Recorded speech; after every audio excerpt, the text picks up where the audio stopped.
Hey, good afternoon, everyone. We're going to go ahead and get started with the State of California Small Business Symposium. I want to welcome all of our attendees as well as our participants. My name is David Deleuze. I'm the Deputy Director for the Office of Civil Rights and the Small Business Advocate here at Caltrans. Now, before we begin, I do have a little bit of housekeeping. This meeting is going to be recorded for playback at a later date on the World Wide Web. If anyone has any concerns regarding this process, please let us know. And this recording, again, will be made available to the public at a later date. Again, I want to thank all of you for attending this important event.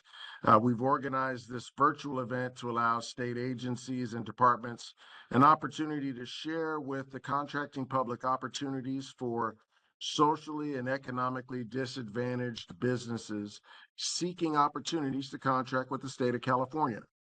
Today, we're going to answer your questions, offer guidance on qualifying requirements, and also share a range of resources that are available to you, the contracting public.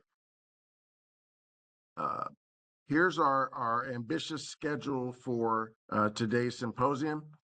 As you can see on here, we're going to hear from three of our state's secretaries, the Secretary of Transportation, the Secretary of Government Operations, and the Director of the Governor's Office of Business and Economic Development, or GoBiz. And then we're going to hear from several directors of state departments, including the Department of Transportation, the Department of General Services, the Department of Technology, and the California Office of the Small Business Advocate, and finally, High Speed Rail Authority. Now, after all of these presentations, the Secretary Omashakin the secretaries will be available to answer key questions and comments from everyone, followed by a general Q&A session that will include all presenters. Now, the presenters, this is important for everyone who's participating and attending this event today. The presenters will respond to your questions during the Q&A session scheduled at the end of our event today. Now, to ask a question, you click on the three-dot ellipsis at the bottom right-hand corner of your screen and select the Q&A link.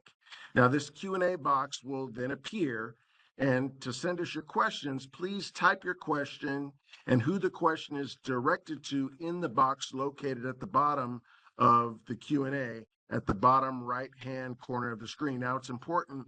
We want to know your full name, and we also would like to know the name of your business or organization that you're representing while you're participating on the call. We currently have staff that are monitoring the questions throughout the symposium, and the speakers, again, will respond to your questions at the end. Now, just one more reminder here, if you joined late, please note that this meeting is being recorded. So we want to make sure that if anyone has any concerns, they let us know. And just another reminder that this will be made available, this recording will be made available to the general public. So now we're going to move right into our first presenter. Secretary Tokes Omashakin was appointed by Governor Gavin Newsom as the fourth Secretary of Transportation for the state of California. Secretary Omashakin leads the California State Transportation Agency, or CalSTA, in developing and coordinating California's transportation policies and programs to achieve the state's mobility, safety, equity, and environmental safety objectives. The agency oversees the policies and activities of California's 8 state organizations that deliver transportation-related programs and services and supports the movement of people and goods throughout the state. Everyone, let's please take a moment to welcome Secretary Tokes Omashakin. Secretary? Thanks a lot, David. Appreciate the introduction, and I'm going to keep it right there for a second and thanking you and your team even more. The Office of Civil Rights at Caltrans, you guys have done a ton of work to make this historic event happen. We've never had a gathering like this before on small business where all the top leaders in the state government that have some type of connection to small business and DBEs, all of us have gathered together under this administration. So kudos to you and your team at Caltrans, the Civil Rights Office at Caltrans, the headquarters team at Caltrans, even the IT team as well for putting this platform together for us to speak, and the communications team there at Caltrans, at Calsta, Tammy McGowan here. The entire team has worked really hard to get the word out. We had more than 500 people registered for this. So excited to see the great turnout that we have this afternoon. And before I get into the brief information that I'm going to share so we can keep the agenda going, I also want to thank our leadership team that is present. As I mentioned, we've never done anything of this scale before. Director Dee Myers, she works directly with the governor every day on improving business opportunities for California. She's taken a chunk out of her time today to help us with this. Secretary Amy Tong, who oversees all government operations, a lot of the procurement activity in the state is under her umbrella. I appreciate both of them for taking the time. And then the directors that you mentioned as well, David, who are participating in this, Terrell Gray, Tavares, Bailey Cremens, and Lasso, all of them as well. Very busy directors, and they're taking the time out to do this. So much appreciation to them. And finally, and thanks, is to our governor, Governor Newsom. He set out a vision that we've all been running under, which is a California for all. And it's not just the big companies that have a lot of success in California, throughout California, that this California for all is about. It's also the small businesses throughout the state. So through that aperture of a California for all is what we do this work through. So kudos and thanks to him as well. So let me jump into it. I've got 5 or 6 slides to share with everybody, and then I'm going to keep it moving and pass it on to my colleagues, the other secretaries. Next slide. If you don't mind, next one, please. So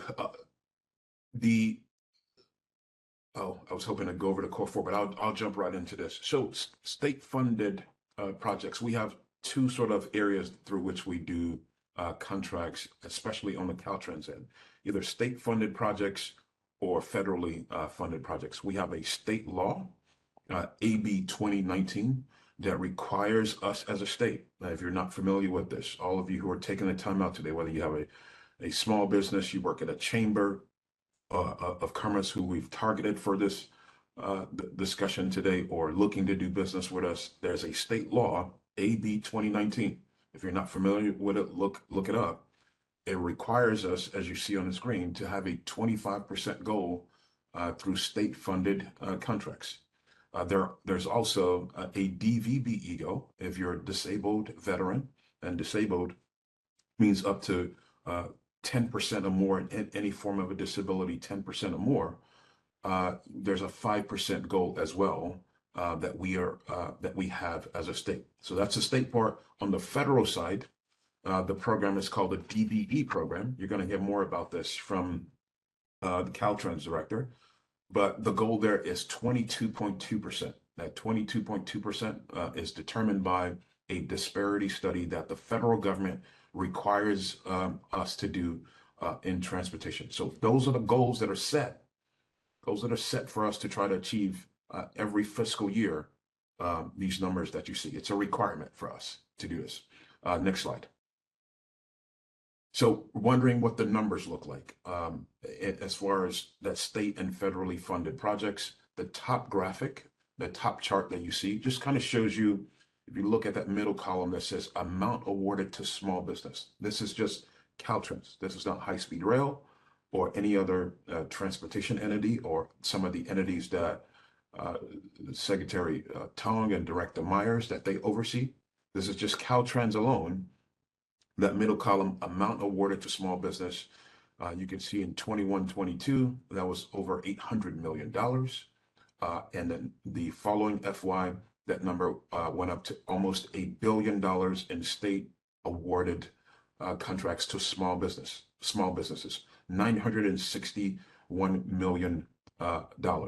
As far as how that compares to the goal, that 25% goal that we have, you can see the next column. It shows that we were at 38% roughly, and in the following year, 34.48%. So exceeding the 25% goal that we have as a state. At the lower graphic at the bottom, you see on the federal side, again, this is the DBE, Disadvantaged Business Enterprise Program. When Governor Newsom came into office in 2018 to 2019, the amount awarded, that middle column, the amount awarded was roughly $500 million, $503 million, with the disparity goal of 17.6% that was set. So we did meet it at 16.57. And you see just in the last FY, the 22-23 FY, we, for the first time in the history of this program, exceeded $1 billion going to disadvantaged business enterprises in California, $1.039 billion.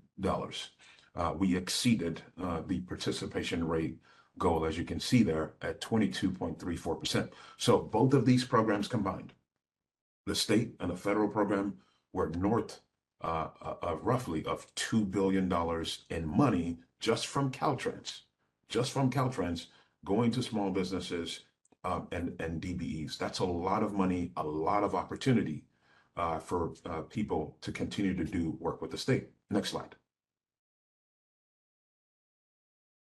Just a glimpse, not going to go into this in detail. Everybody, if you're paying attention, you probably have heard Governor Newsom talk about the financial challenges, the financial storms that we're facing as a state, and the state legislature is working with him to address that. But nevertheless, this is still the most fruitful period in the history of transportation investment in California and in America. This is the best period that has ever been. And this is part of the reason why.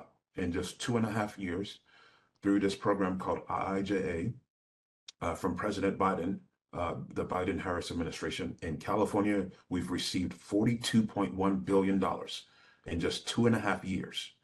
In 2.5 years to invest in infrastructure. You can see on the screen, $29.9 billion has gone to transportation, and roughly out of that $29.9 billion, $9 billion has been discretionary money that we've competed for nationally to bring into California. So you can just get a glimpse of how much federal money is coming into the state in 2.5 years, $42 billion for infrastructure investment. So a lot of opportunity. Next slide. Finally, I'll close out with this and hand over to my colleagues. One of the other areas beyond transportation, hardcore transportation projects that we're working on is broadband. You probably will hear a little bit about this from Secretary Tong, but we are trying to build out 10,000 miles of broadband and a broadband for all goal that Governor Newsom has. There's roughly $5 billion in federal and state money combined that is in this program to build out and connect underserved communities with Wi-Fi and internet. And so this program continues to generate a lot of opportunity across the state as well. Last slide, and then we'll move on. I've mentioned this already in this last slide.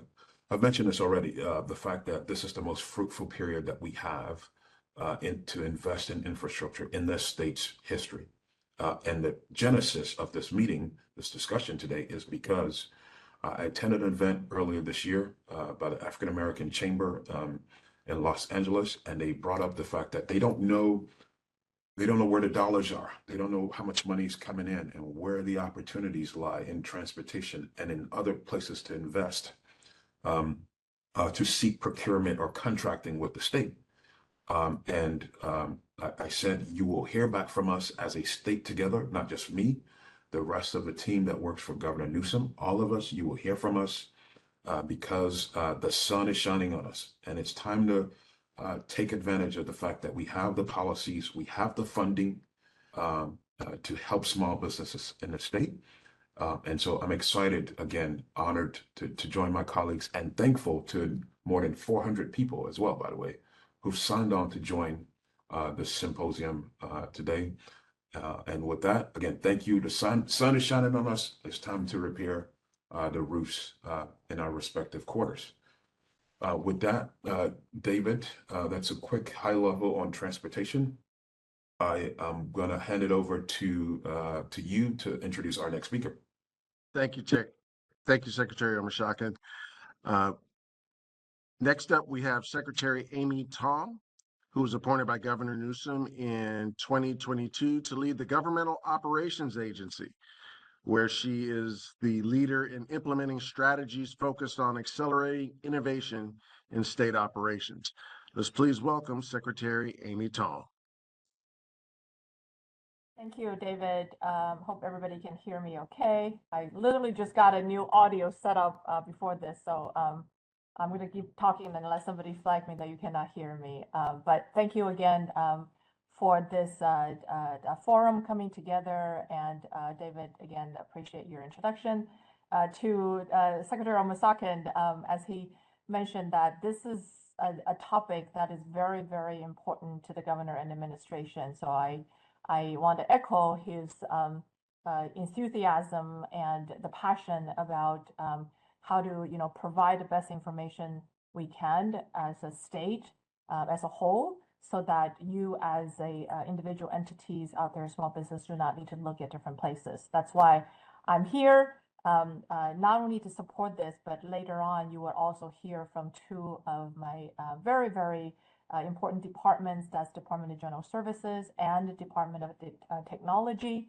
Both would also chat with you more about the procurement that we oversee that are mostly state funded, as well as the opportunities of procurement or solicitation that goes beyond probably what the Caltrans traditionally would provide.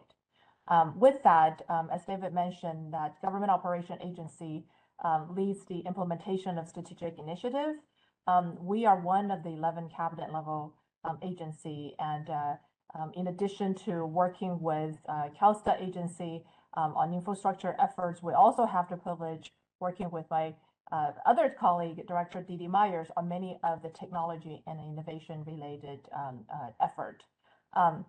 We have 13 departments in our agency, has about over 22,000 employees, and has an annual budget of $67 million.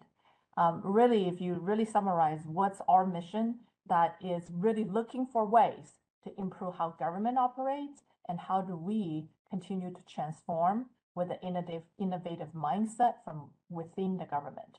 And that innovative mindset really, really is built upon the entrepreneurship that the small business in California represents. That's why it's very important for us to also not only to partner in events such as this, to share with you all the opportunity the state is looking for partnership, but more so, we want to hear from you if there's ways the state of California can do more so that lowering the barrier of entry that's what we use for the small business to partner with us, as well as whether there are additional outreach, education, and partnership opportunity with you all, so that many more diverse small business in California, as well as the disabled veteran business entities, could become that partner to the state of California. I won't take too much time because the Department of General Services, the Director Lasso, as well as the California Department of Technology, Director Leanna Bailey-Crimmon, also have prepared further information to share with you. Maybe I'll just close by saying that as we're looking at the various effort in engaging with the small business community, we do not know that, we do know that we have much more improvement to do. And that has been really thankful to many of the advocacy groups and individuals that have reached out and shared with us their experience in working with the state of California.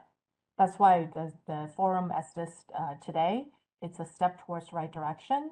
And we continue to make ourselves available to participate in a joint effort like this, as well as if you in your own individual communities or chambers or just businesses on regional level feel like that we could do more outreach and come and meet up with you to hear what your challenges are, to chat with you what the opportunities are, and really listen to ideas that you have shared. Please do feel free to reach out. Again, we will have our contact information provided through David, and we look forward to continue engagement with you all as we all work towards the best effort we can to support the small business and DBBE community.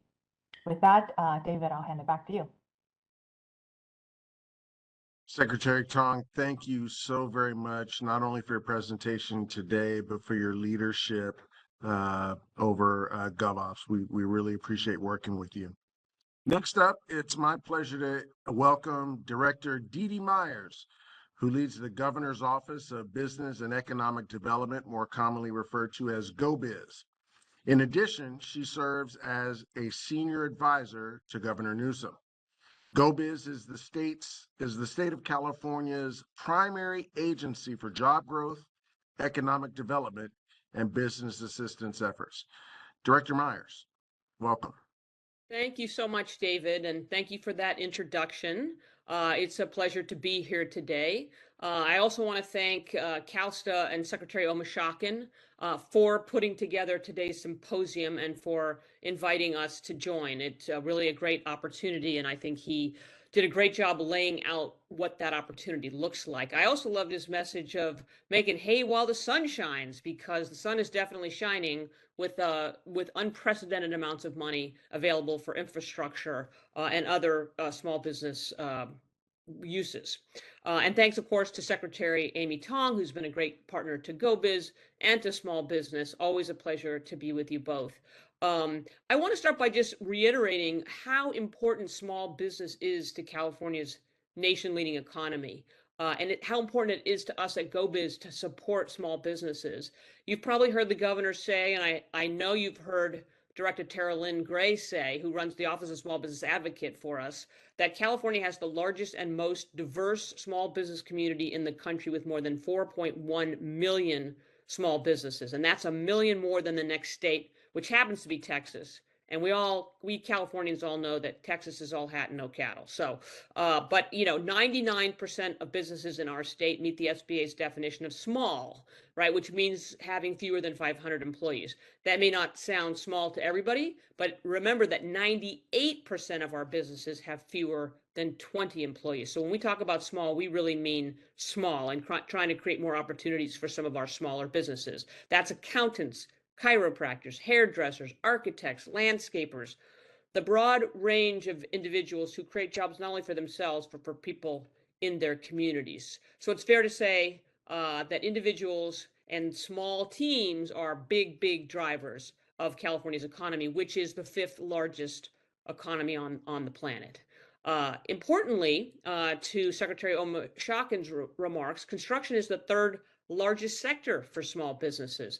That's why today's discussion is so important. Small construction firms are already a significant source of jobs, and the state can play a critical role in growing these jobs by connecting companies to opportunities, to infrastructure, to building contracts. And that's, of course, why we're here today.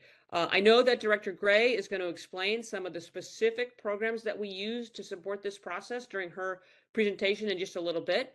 And I want to make clear that this is a priority for both GoBiz and for the governor. And it actually brings together 3 of the administration's key priorities, which are accelerating the construction of critical infrastructure, particularly at this moment, increasing small business participation in government contracts. And you heard Secretary Omishakin talk about SB 2019 and the important role that that plays, and then providing more opportunities to diverse business owners. And again, I think Secretary Omishakin did a great job of laying out the size of that opportunity. So as I wrap up, I just want to briefly mention our international affairs and trade team at GoBiz and the work they do to help small businesses sell products and services overseas. Exporting can be a really important way for small businesses to access new markets and increase sales. So it can help them diversify their revenue streams, create new jobs, and increase profits. We want to see more California small businesses successfully exporting. And fortunately, we have some funds from the U.S. Small Business Administration to do just that. So we also have dedicated state resources to help small businesses learn more about how to export, before taking these first steps, and we offer a range of export training designed to meet small businesses where they are in that journey to international trade. So if any of you are interested in learning more about that, please don't hesitate to reach out to us. So with that, I want to say thank you again to Secretary Omishakin and Kausta for organizing today's gathering, and thank you to all of you for being here and for the hard work that you do as entrepreneurs for supporting our communities, creating jobs, and helping build that dynamic California economy that is the reason we're all here today. So thank you, and with that, back to you, David. Thank you, Director Myers. Now, appointed as the 34th Director of the Department of Transportation, or Caltrans, Director Tony Tavares' transportation vision for California addresses critical climate issues and advances the safe, equitable, accessible, sustainable, and multimodal transportation system that builds on strong partnerships and robust stakeholder engagement. Director Tavares, welcome. Thank you very much, David. Truly appreciate this opportunity. And I want to thank everyone for joining us today. We currently have over 430 people online. That's amazing to see so many people here.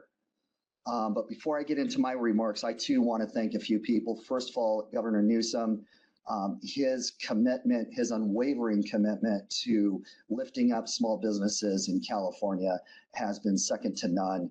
And in fact, he proclaimed April 2024 as Small Business Month in California. And so it's just exciting to have a leader that cares so much about small businesses, disadvantaged businesses, and disabled veteran businesses throughout the state.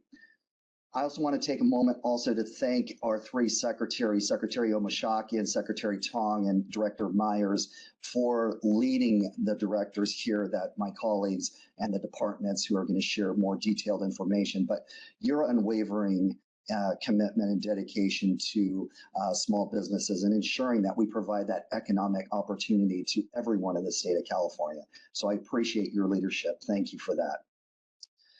So at Caltrans, let me just let you know, we deliver projects, a lot of construction projects, but that heavily depends on the relationships we build with contractors, both prime, large, medium, but especially with small businesses out there. Hundreds, if not thousands of firms across the state we work with every year. And so our small business development and outreach is extremely essential to our operations and work we do every single day.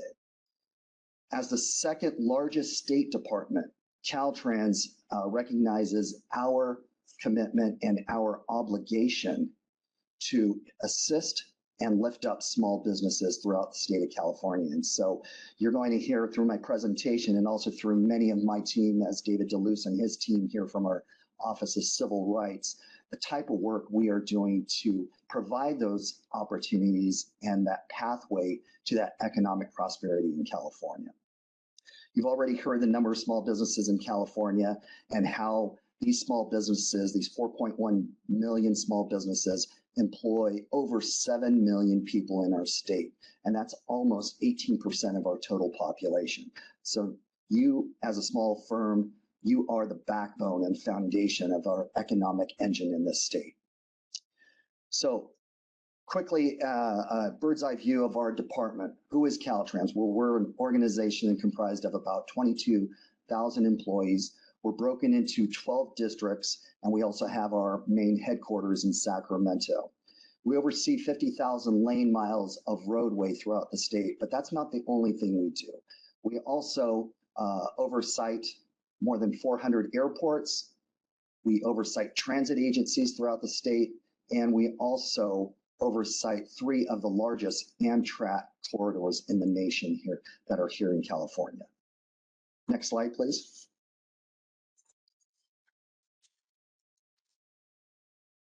This chart here gives us a 2-year look ahead of the amount of work and dollar amount, as well as the number of contracts, projects that Caltrans will be advertising. And just to give you a quick glimpse here, so 662 projects over the next 2 years. These projects are valued at over $14 billion, not million, but $1 billion. And to let you know, with small businesses as a prime contract. A small business can contract with Caltrans for contracts that are less than $10 million. So if you look at the column up to $10 million, there's close to 350 projects there over the next 2 years that as a small firm, you could bid on as a prime contractor. That's over 53% of the contracts that we are going to be advertising will be eligible for small businesses directly. The other contracts, you as a small business would be eligible as a subcontractor to a prime. So still many, many opportunities for you to do work with Caltrans.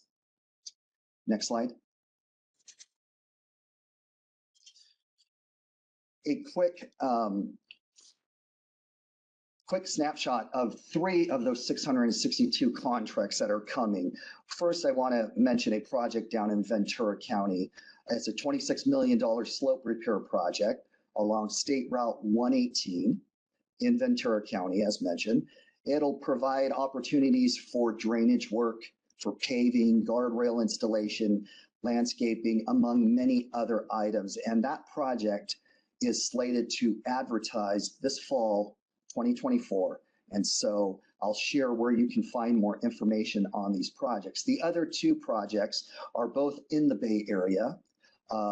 The US 101 project, San Mateo County, $130 million project, pavement rehabilitation project, which will also include a lot of electrical work, landscaping work, paving and restriping work, and culvert and drainage repair work. And the third project, also in the Bay Area in Alameda County, $100 million project on Interstate 680. This is another pavement rehabilitation project, but it will include, again, a lot of electrical work, fiber optics work, the paving, obviously, restriping of the paving, and many other types of minor construction work. Next slide, please. So Secretary Omashakin touched on the Disadvantaged Business Enterprise Program. I wanted to mention these projects that DBEs are used on are our federally funded construction projects. So if there is $1 of federal dollars on a construction project, we would utilize the DBE, or the Disadvantaged Business Enterprise Program. And so this is one of our main vehicles for increasing participation of socially and economically disadvantaged businesses throughout the state. These federally funded transportation-related projects provide the opportunities for minority-owned businesses to be eligible. And as the Secretary mentioned, we have a goal currently of 22.2% of all the work on a federally funded project must be performed by a disadvantaged business enterprise. So this program helps us remove those barriers to participation, and we have an enormous amount of outreach and assistance that we provide to many DBEs throughout the state so that we can create that level playing field on which you as a DBE can compete fairly. Next slide. So in order to qualify, if you're not currently certified as a DBE, you have to be at least 51% of your company must be owned by a person who is from a socially or economically diverse or disadvantaged backgrounds. People applying to be a DBE must have majority control of the business, and the majority owners must not exceed a personal net worth of over $2.047 million, so over $2 million. The applicant must also possess the required licenses and credentials required by law, and the business must be independent. One last requirement is that the company's 5-year average gross receipts cannot exceed $30.4 million. And so that gives you kind of a snapshot of what it takes to become certified as a disadvantaged business enterprise in California. Next slide. So this chart here shows our year by year DBE commitment and the dollars that have been placed. As you heard last year, the federal fiscal year 22-23, we reached our highest amount ever of over $1 billion contracted directly to disadvantaged business enterprises. That is a huge amount, and we're so excited that we exceeded our goal and that we broke the $1 billion barrier at Caltrans. This, just to give you an example, in 2009, we were contracting $100 million to DBEs in California. So tenfold we've been able to do in the past federal fiscal year. And this federal fiscal year, we are also on track to reach that $1 billion goal once again. So excited on the work we're doing, excited what David DeLuce and his team at Civil Rights and our entire team at Caltrans is doing to lift up disadvantaged businesses across California. Next slide. Our Minor B program, these are projects that are valued at $461,000 or less. And we typically put out hundreds of these projects every year. These are construction projects. We offer dozens of opportunities to small businesses to become the prime contractor. These are fast moving projects, usually 1 to 2 months in duration. And they provide that opportunity, that foot in the door, doing work for the first time for the state of California, understanding what all of the conditions are, all of the obligations are when it comes to contracting with the state of California. And so these are great opportunities for you as a first-time small business to do work with us.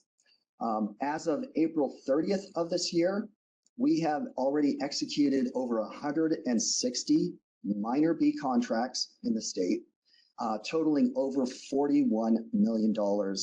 And 90% of those minor B contracts went directly to small businesses, and these small businesses are the prime contractors. So great work and great opportunities to start work with Caltrans if you've never done construction work with us or contracted with us in the past. Next slide. Our emergency contracts are another opportunity where you can also do business with Caltrans, and we can work with small businesses and micro businesses directly. We typically have two types of emergency contracts. We have the major emergency contracts, which we call director's orders, and we have the minor emergency contracts, which we call district director orders.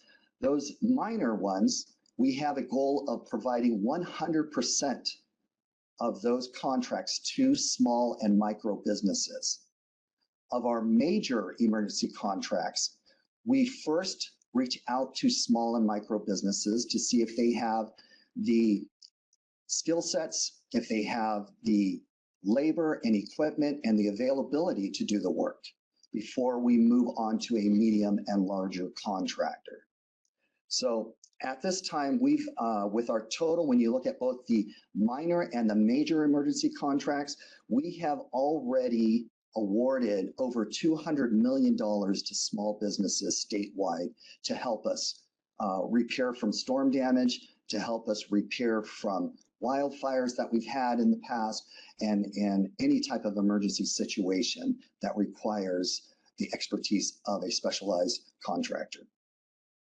Once again, just a reminder, as a small business, a certified small business, you are allowed to be the prime on contracts that are less than $10 million.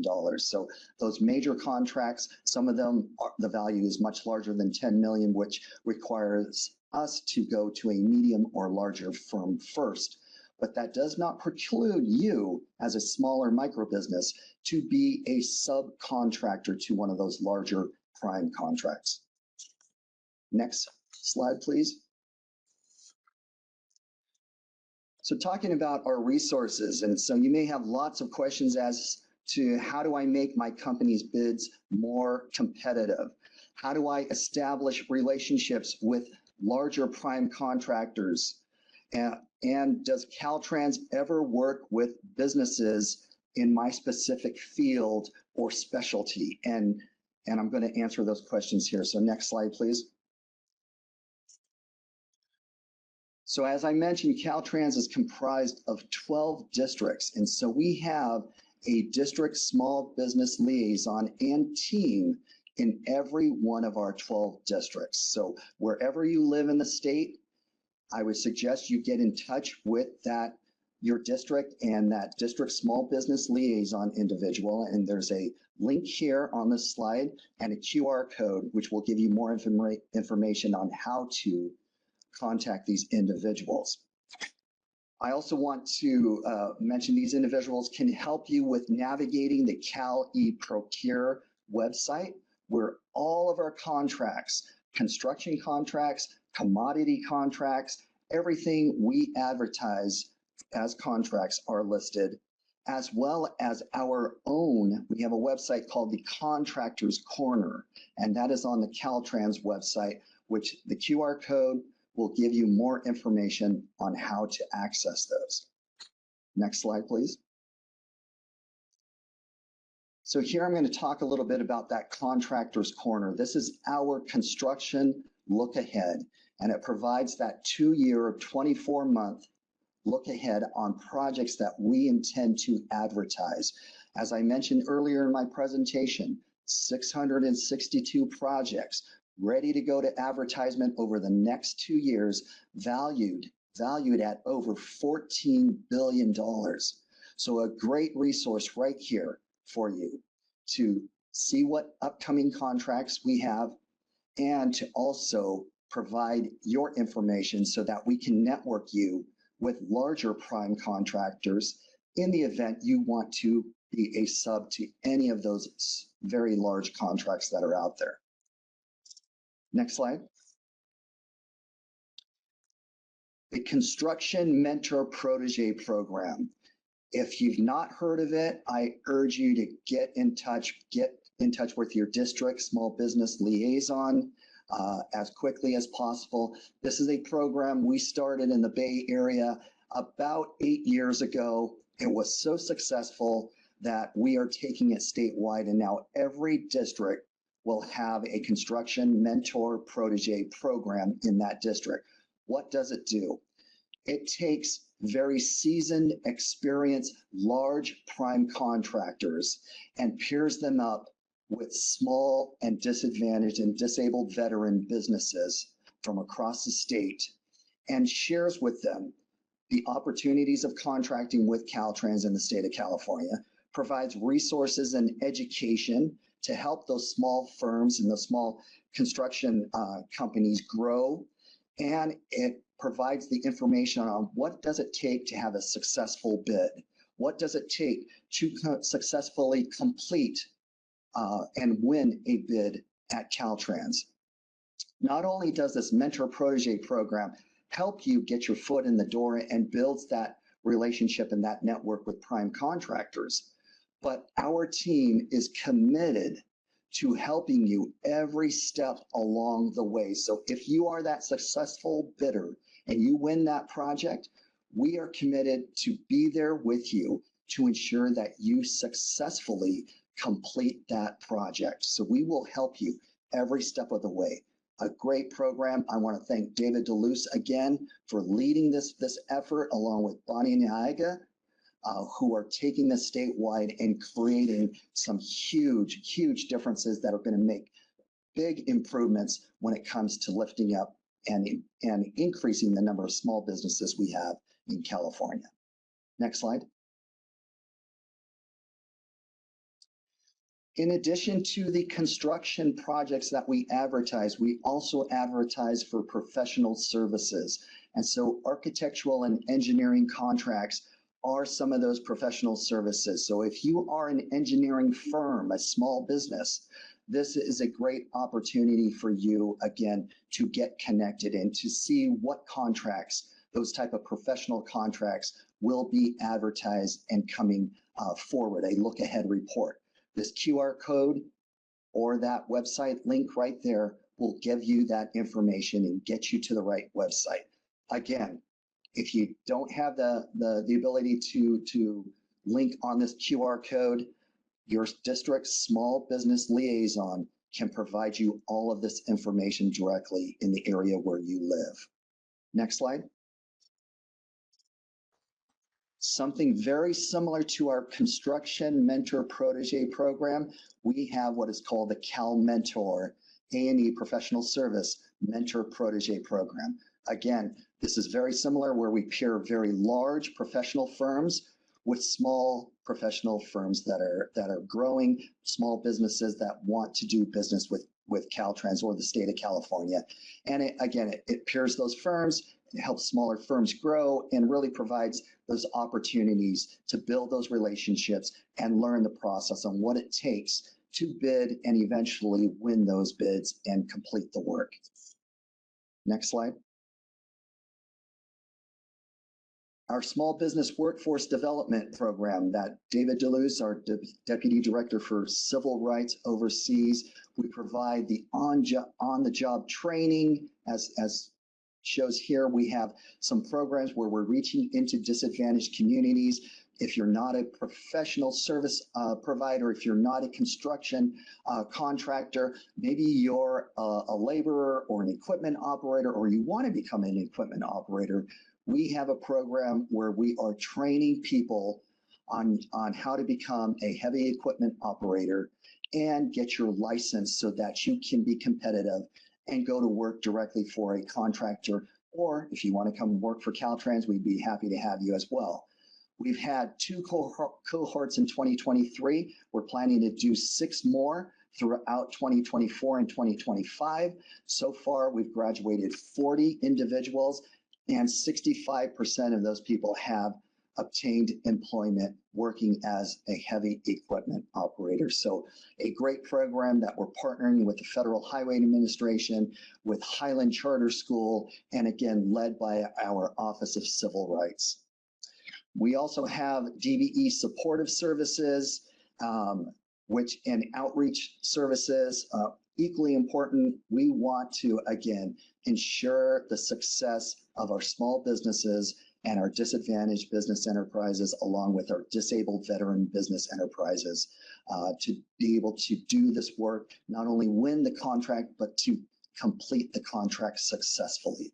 So great programs we have available, workshops, education, one-on-one training, and so we're here to assist you along the way. Next slide.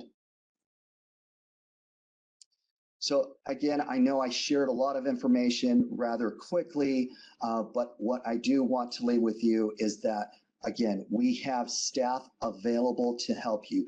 This is not a one and done. As far as I'm concerned, this is just starting. We're opening the door for those of you who have never done work with us.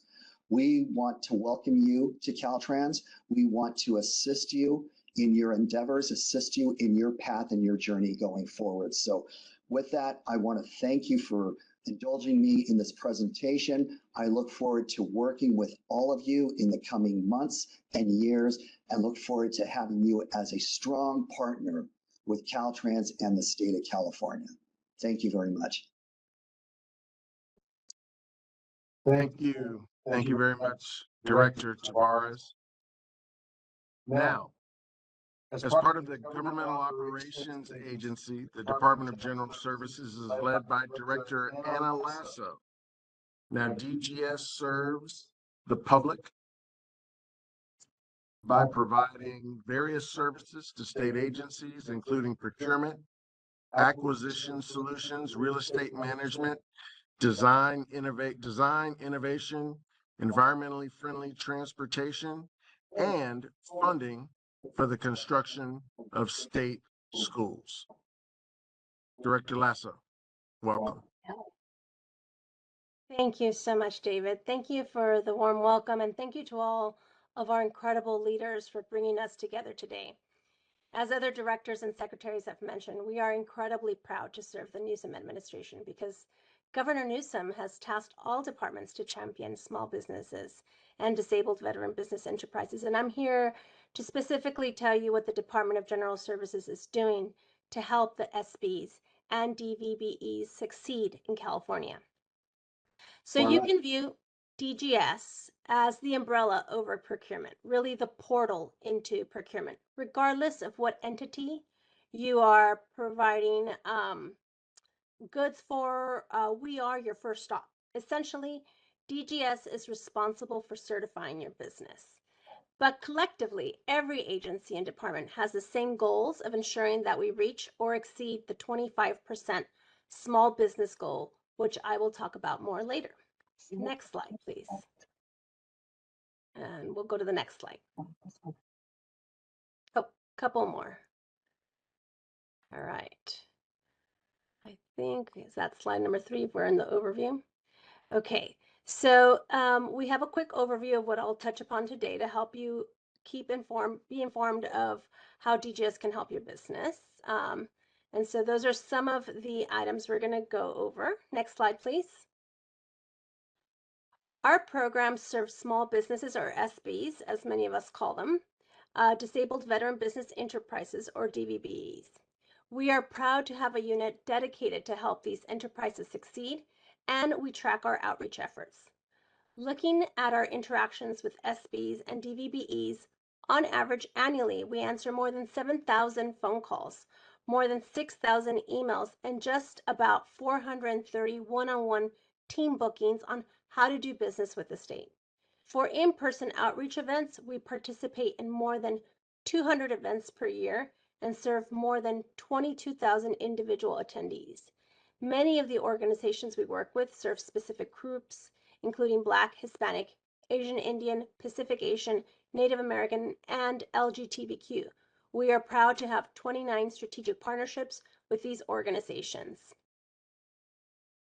Regarding our SB and DVBE training, starting from July 2023 through today, we have launched 4 new sessions: Marketing to the State, courses 1 and 2, Environmentally Preferable Purchasing, and Commercially Useful Function. We registered about 530 SB and DVBEs for training, and about 265 of those firms completed their training. As far as our emergency registry, which includes firms that are ready to respond with goods and services during a declared emergency in the state of California, we now have 960 registered businesses and 338 registered state buyers. Next slide, please.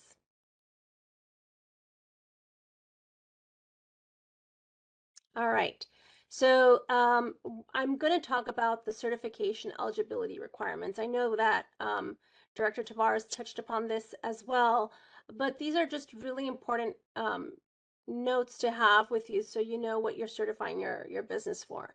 A micro business is defined as automatic designation received when the small business gross annual receipts are about 6 million or less on average over 3 years.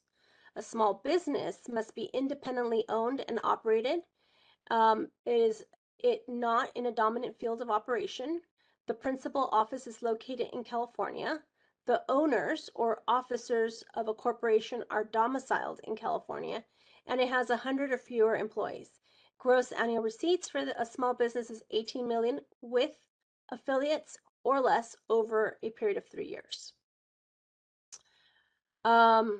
And then the small business for the purpose of public works. I know that's very important to this group who's here in the audience today. The SBPW is same as the SB requirements, except it has to have 200 or fewer employees and the gross annual receipts of 43 million with affiliates or less averaged over the 3 years. Finally, the disabled veteran business enterprise group. The veteran must have at least a 10% service-connected disability. The business must be at least 51% owned by disabled veterans. And in the terms of a limited liability company, it has to be owned 100% by veterans. Veteran owners must be domiciled in California, managed and operated by disabled veterans, and the headquarters must be in the United States. Next slide, please. So, let's see, what are the incentives or the benefits of having your certification? I think that's a really great question because becoming certified by us gives you access to contracts that are exclusive to certified firms. Getting certified also sets up the business account on Cal eProcure, and you've heard us talk about Cal eProcure. I'll talk about it a little bit more right now. That's the state's centralized website for purchasing. Having a Cal eProcure account allows you to bid on and be solicited for contract opportunities. As a California certified SB, not the DVBE, but SB, you are eligible under the Prompt Payment Act for higher interest penalties for late, undisputed invoice payments. And the late fee is automatically added to the invoice. And as an added bonus, and listen here, our reciprocity partners, over 41 partners across the state, throughout the state, that are typically city, county, agency, or other special districts, recognize the state certifications and will consider you accepted into their programs, even if you don't do their specific certification. Next slide, please. So SB DVB regulations updates. We have new regulations for SB and DVBE programs that were adopted just last year, June 29th, 2023, and based on statutory changes in 2019, 2020, and 2021, respectively. The new regulation updates for SB and DVBE programs requirements for certification and contract administration compliance. They also allow state departments to set contract-specific goals to help ensure the state's 25% small business participation goal is met. The SB Infrastructure Investment and Jobs Act, which we've been talking about, Assembly Bill 2974, again, Assembly Bill 2974, set out to create a statewide management memo and SB exemption form that were established April 22nd of 2024, and coming soon, a broadcast bulletin and a state contracting manual update will be made for Assembly Bill 2019. Next slide, please. So DGS is collecting data to assess the efficacy of our outreach, such as the number of certified businesses that bid on and win contracts on the dollar amount, which communities, especially disadvantaged communities, need more access to certification, education, and contracting opportunities, and the impacts of the SB DVBE program on the economy, communities, and the businesses that sell to the state. Although our numbers are not yet final and could still change based on ongoing procurements, so far for this fiscal year, the state has awarded a little more than $8 billion in contracts. Of that, more than 20% has been spent with certified small businesses and more than 4% with DVBEs. Note, please, that these numbers are still fluid as we are still working through the end of fiscal year activities.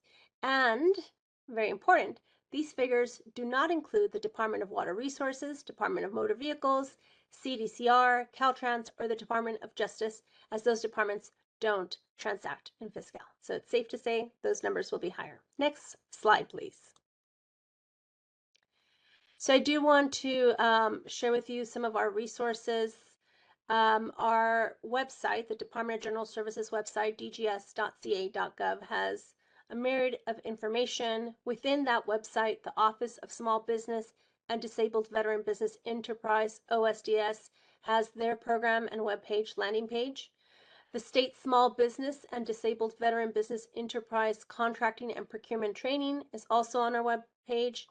And one of my favorite, the California SB DVBE Atlas tool, CalSAT, is a mapping tool to assess contract spend with certified businesses in disadvantaged communities. If you haven't checked out the CalSAT, I really, really encourage you to do that.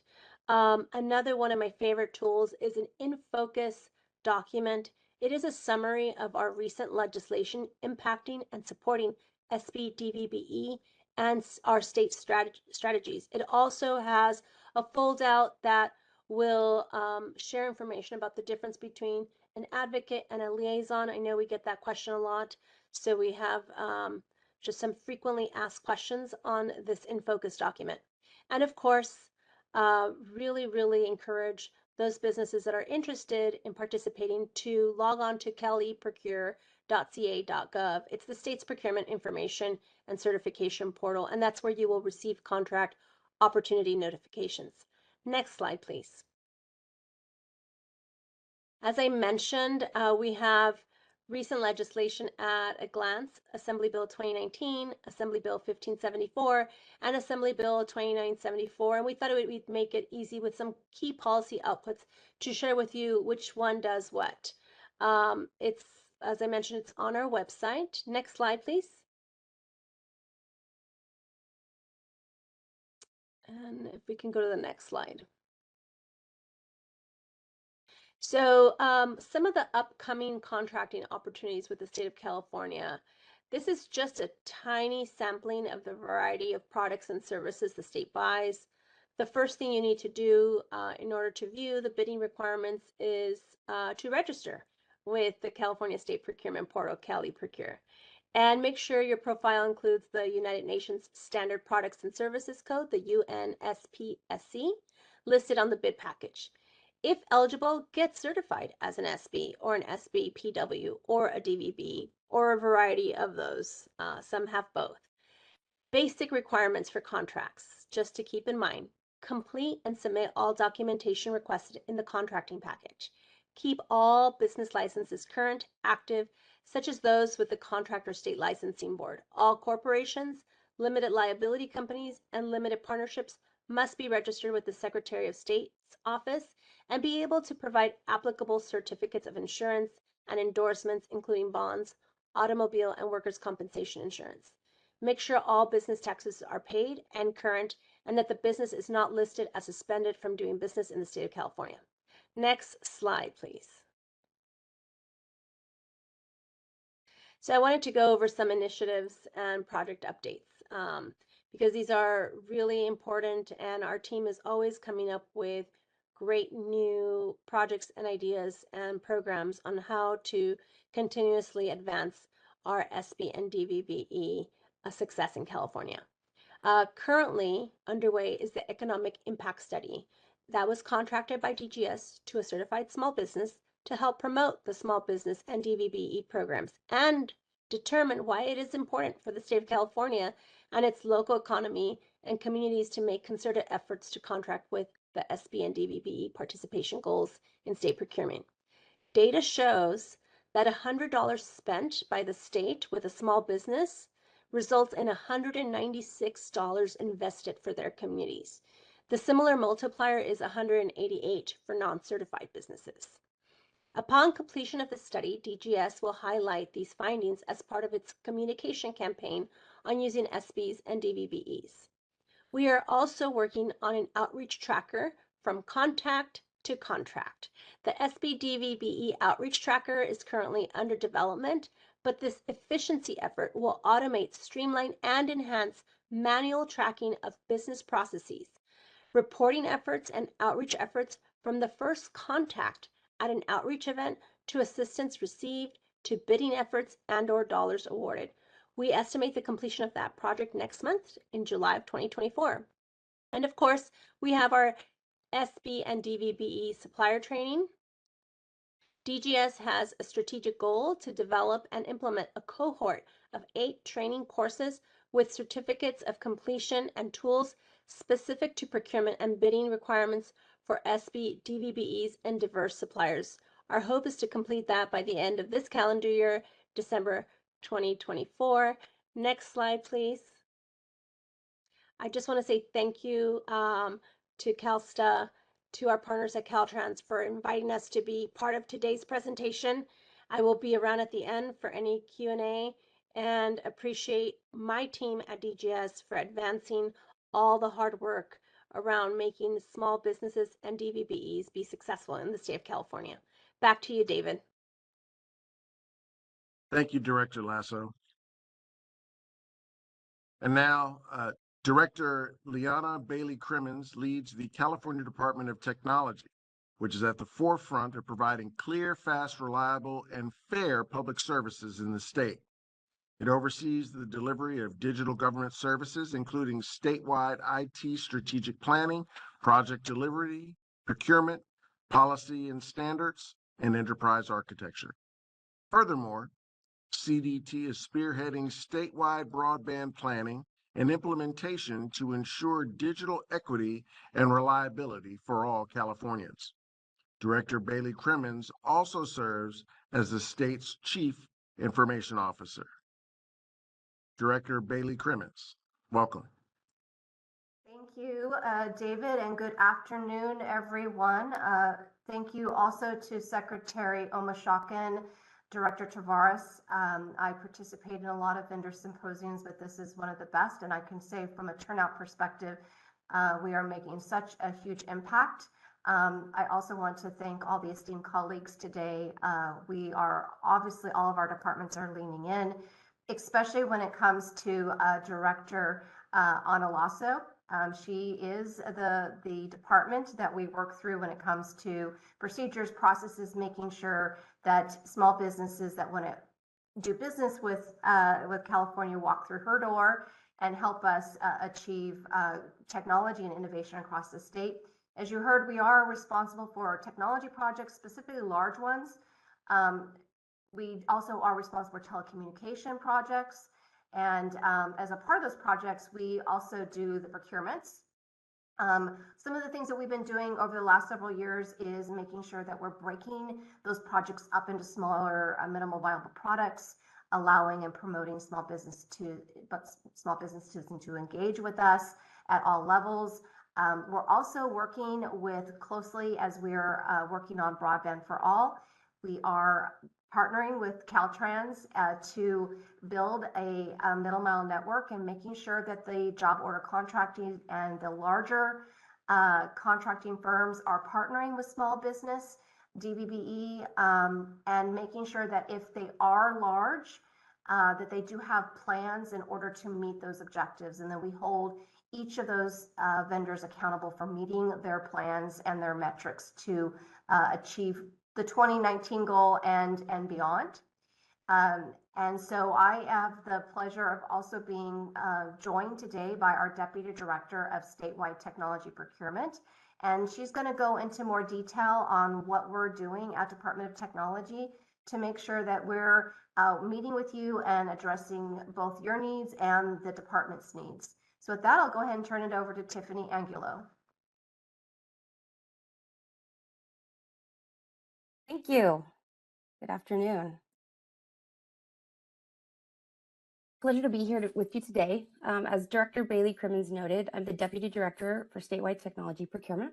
My office is responsible for oversight of statewide information technology project procurements and telecommunications. It is my pleasure to be here today to discuss how my department is supporting and following the Department of General Services guidance to foster both small, micro, and disabled veteran-owned businesses, DVBEs. Next slide. Along with our partner and state leader, the Department of General Services, I will highlight some of the key procurement strategies and initiatives the Department of Technology undertakes to support the small, micro, and DVBE ecosystem. We at the department have shared common goals to underscore our dedication to diversity, inclusion, and economic empowerment. We understand the importance of the role in technology of small businesses. And like many presenters here, we emphasize your contribution to us. The community of small businesses contribute significantly to the tax base of the state of California and account for more than 98% of total businesses in the state and approximately 7 million employees, or about 49% of all employment. Even with the size of this footprint, we recognize that small businesses are sometimes hamstrung by their inability to compete with larger providers on price points and implementation services. So Department of Technology is committed to working with our customer departments across the state to implement ways in which we can contribute and support our vendors. Some recent notable accomplishments I will share with you on the next slide. So the Department of Technology eagerly adopted the Small Business First policy. We did this back in 2013, and it is managed by the Department of General Services. Also, as noted earlier, in AB 2019, we developed an Economic and Equality First Action Plan that's going to provide directions, recommendations, and strategies on how to ensure small businesses are involved and benefiting from each agency's procurement and contracting process. We also received a Small Business Award, CDT has constantly and consistently met their small business and disabled veteran goals for the last 12 years and has subsequently been recognized by the Department of General Services. We were recently excited to share that the Department of Technology won a Notable Achievement Award at the annual State Agency Recognition Awards for our leadership in the realms of small business and DVBE advocacy. So specifically, the award for our outstanding achievements for fiscal 22-23. This accomplishment shows that we are doing a lot in promoting contract vendor inclusivity. CDT regularly organizes and holds vendor outreaches, events and procurement workshops, opportunities where small businesses can connect with state agencies and contractors. Further, we frequently work with our city and local governments and take opportunities to promote SB and DVBE and small business procurement transactions. We recently attended the California Information Services Director Associations, where we were able to share out procurement efficiencies and the importance of inclusion of small business. The information provided our roadmap to innovation and navigational tools hosted by Department of General Services. Next slide. So speaking of outreach, perfect timing, we will have a vendor forum tomorrow from 1 to 2:30 p.m. In fact, the next virtual forum is scheduled right there on that QR code if you want to take a snapshot of that or use that with this presented slides. I want to reiterate that the Department of General Services is the front door for doing business with the state. The California Department of Technology does a majority of its business with large telecommunications and information technology providers. Despite that, I want to share that the vendor forum is held in partnership with Department of General Services. This event serves as a bridge between the department and vendor community. And while this may not be your core business, we welcome your participation. And of course, please share this information with anyone interested. The forum provides an invaluable platform for communication, collaboration, and strategic partnerships between the state government and technology solution providers. Again, more opportunities to provide information on upcoming procurements will be shared here, update on our key projects and initiatives, and opportunities to collaborate with you, our vendors. Next slide.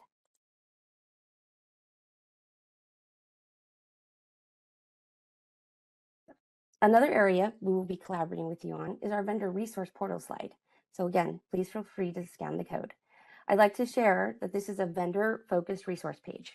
Our vendor resources portal is one of the top one-stop shops in CDT for those interested in doing business with our department.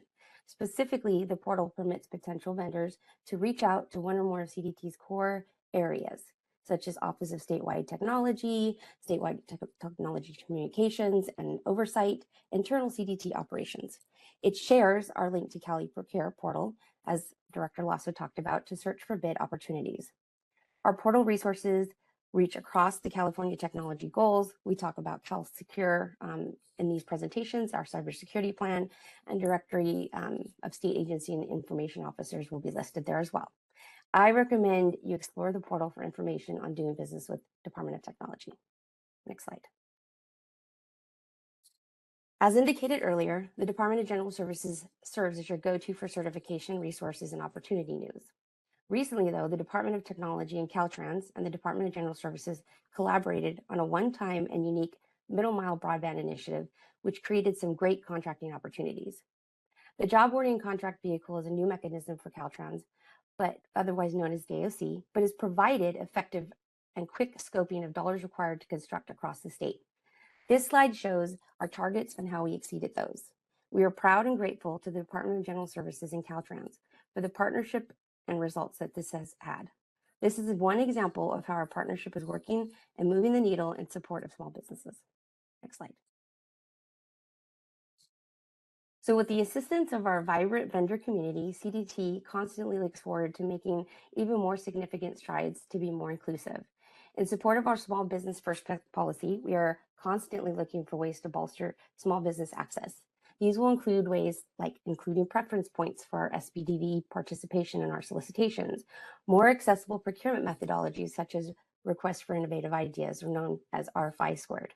This request for innovative idea solution, aka RFI squared, is a new and successful procurement process where the departments and agencies put a call out to solutions and our partners to provide a specific problem they're trying to solve.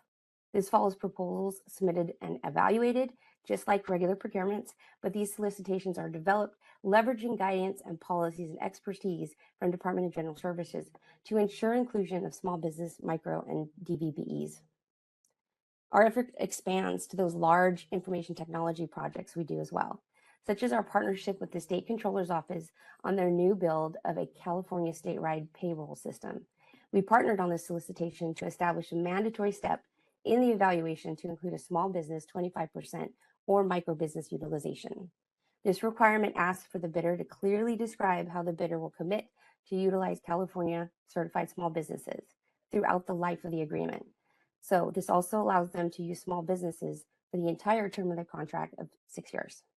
Additionally, the Department of Technology consistently tracks the participation of small business and DVBE-owned businesses in its contracts to identify where we could improve. And most importantly, the feedback from you and your small businesses about contracting experiences with us is a wealth of information and suggests for improvements, and the department can continuously refine its processes to better support your community. Next slide. So this slide is a sneak peek of what will be shared at our vendor forum. There are some of the upcoming technology and telecommunications you can see here. As you can see, we work closely with all the departments in the state. We have such a robust portfolio as we will be working soon with the California Department of Corrections, Rehabilitations, and we'll be soon seeking a contractor to implement and maintain a communication system. The solution will enhance the individual's communication experience and rehabilitative opportunities, provide new services, and increase existing access through advancements in technologies. We'll be assisting our customer and consumer privacy agency to obtain solutions to provide an online accessible deletion mechanism that allows a consumer, through a push of a button, to instruct every data broker to delete any personal information at the push of a button. So these are just some of the areas that we work in. Again, all of these listed will provide opportunities for your participation. And as I close, I want to reiterate that the Department of Technology will continue to walk with you on this important topic and champion your participation in telecommunications and information technology. We will commit to spread awareness about the importance of supporting small businesses and advocating for policies that create a more level playing field. Each action, no matter how small, contributes to partnerships and success together. We can create a space where small businesses not only survive, but thrive. Again, thank you for your partnership and your time. And I will hand it off to Rob. Thank you. Okay, thank you. Thank you very much. Now we're going to move on to Director Tara Lynn Gray, who was sworn in as the 5th Director of the California Office of the Small Business Advocate, or Cal OSBA, which is within the Governor's Office of Business and Economic Development. Cal OSBA focuses on developing and supporting California's small business ecosystem with a focus on equity and inclusion. It advocates for fair access to capital, markets, and networks so that all California small businesses can thrive. Director Gray, welcome. Thank you, David. And buenas tardes a todos. Good afternoon, everyone. I am Tara Lynn Gray, Director of California's Office of the Small Business Advocate. My pleasure to be here with you today. I also want to give my thanks to Director Myers, Secretaries Zelma Shaken and Tong, my colleagues, Directors Lasso, Tavares, and Bailey Crimmins, Chief Blair, and of course, you, David. Thank you. It is a beautiful thing to see our government agencies partner to bring you, small business community and ecosystem, this critical information regarding policies and programs for our small business community. First, I want to tell you real quick, if you don't know, my office is organized into 3 teams. We have a regional economic engagement team led by Acting Deputy Director Claire Whitmer. We have a programs team led by Assistant Deputy Director Chris Earl, and an administrative and budget team led by Chief of Staff Sarah Curtis. We like to say that we are a big voice for small business in state government, and our team participates, like so many other teams you heard, in more than 200 events per year, doing outreach, and we promote language accessibility as a part of our outreach, having a couple of team members certified in native languages and providing support, answering tickets, etc., that come into our office in native languages. So though we don't provide direct technical assistance services, we fund the folks who do and do so in 20+ languages. Next slide, please. No. One more. No. One more slide. One more. Oh my God. I want to follow on to. And I couldn't, I was like, oh, and then the slide deck, and they missed some talking points and. Did a great job, Tiffany. Do not worry. I want to follow on to some of the context that Director Myers provided earlier. First, small business jobs frequently don't look like people think that they might look like. Everyone would probably guess at what our biggest sector is: accommodation and food services. And we all know that those took a hit during the pandemic. But the good news is that they are now at the forefront and driving the recovery of our tourism sector. Also, may be surprising that construction provides 9.2% of small business jobs, and manufacturing is right behind. These are several of the top sectors listed here, and everything else is a potpourri of categories in pretty low single digits. And the reason why we share this slide, and the point I'm emphasizing here, is that we already have a mature industry sector here to build from. There are a lot of these businesses, and they comprise a significant workforce, 7.5 million private sector jobs. They already have capacity to participate in large-scale projects, if not as primes, then certainly as subcontractors. Next slide, please. So a key word in the title of this event is scaling.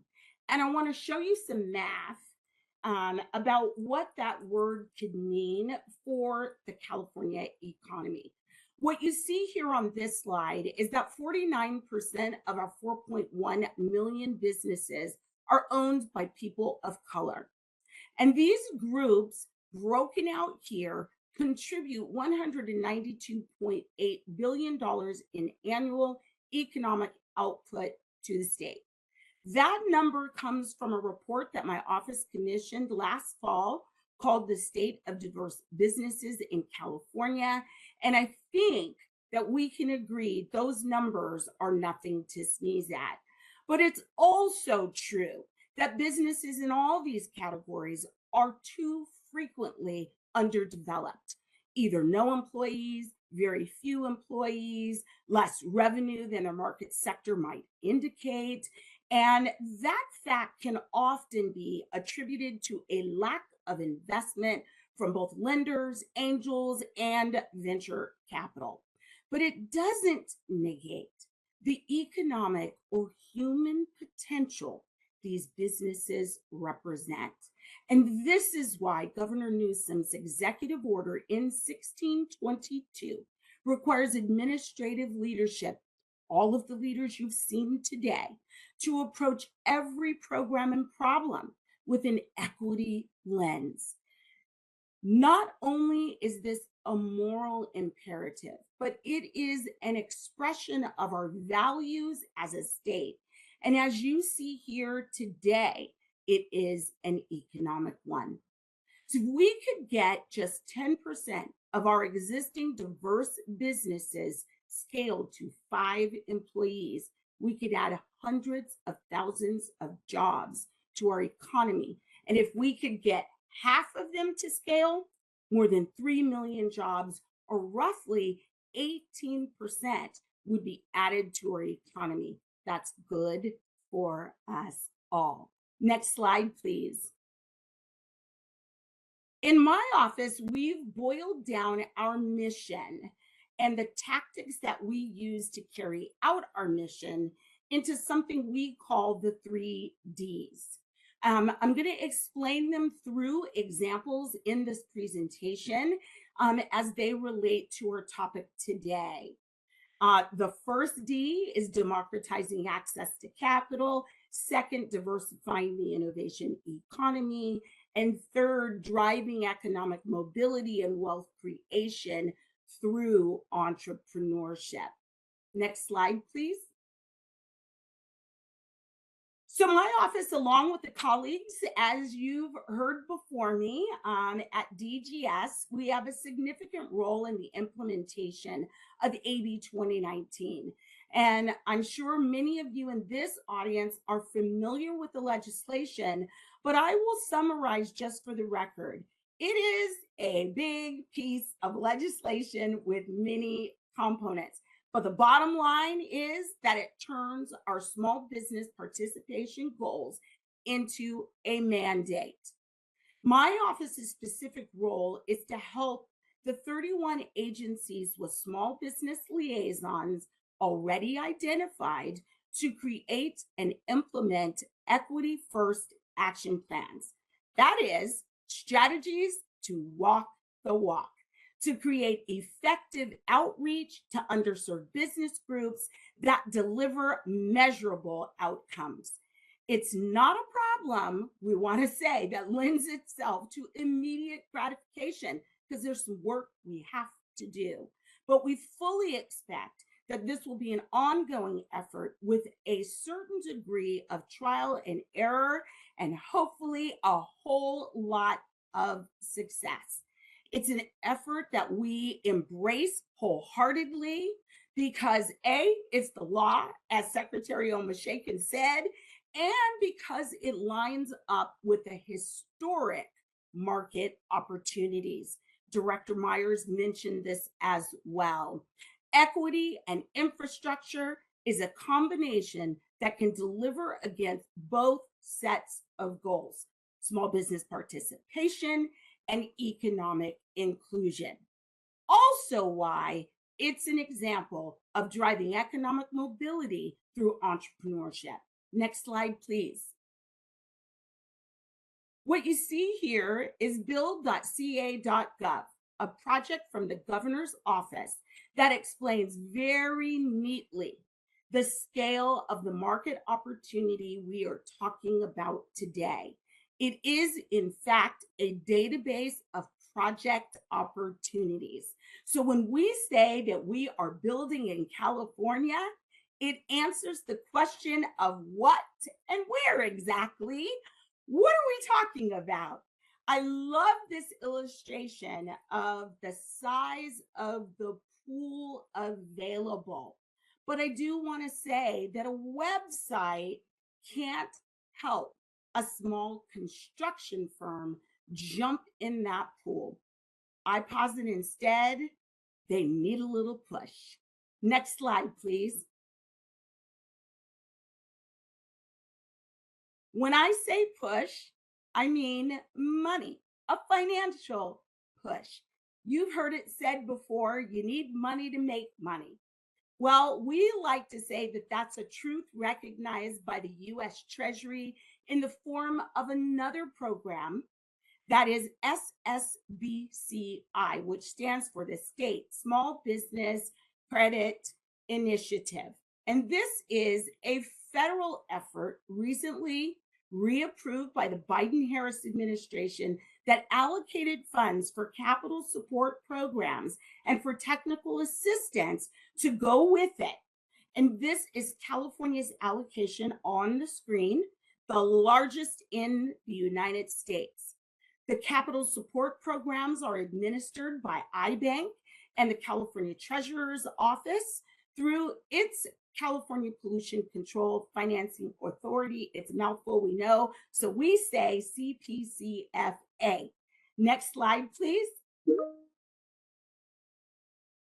We've branded our technical assistance network SCALE, which stands for Success capital access, and leadership for entrepreneurs.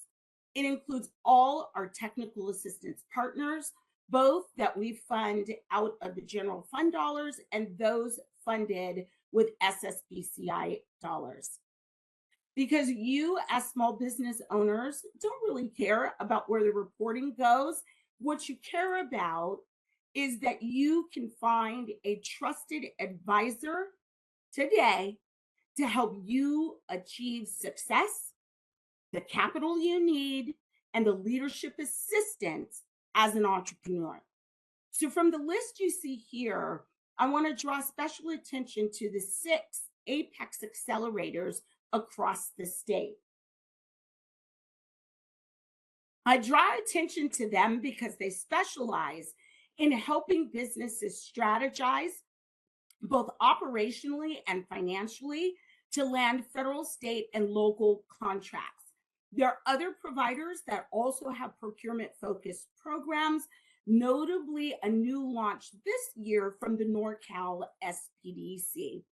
And because access to capital is the #1 request of new clients to this network, and because SSBCI funding is earmarked for underinvested business owners, this is an example of democratizing access to capital. Next slide, please.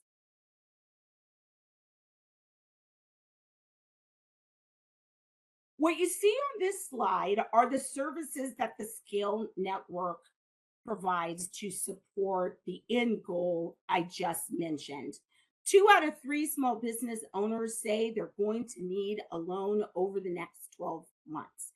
And we believe at Cal OSBA that holding hands, walking alongside you on your entrepreneur's journey so that you can understand not just how to get the loan, but how much you can afford and have actionable and profitable plans for using it.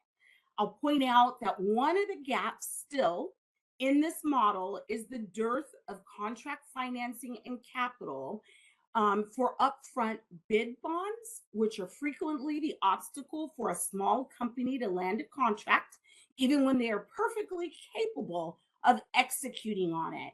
So I want to be realistic and recognize that this is a hole in the lending landscape that we still need to fill, but we have gone a long way towards making the capital our small businesses need.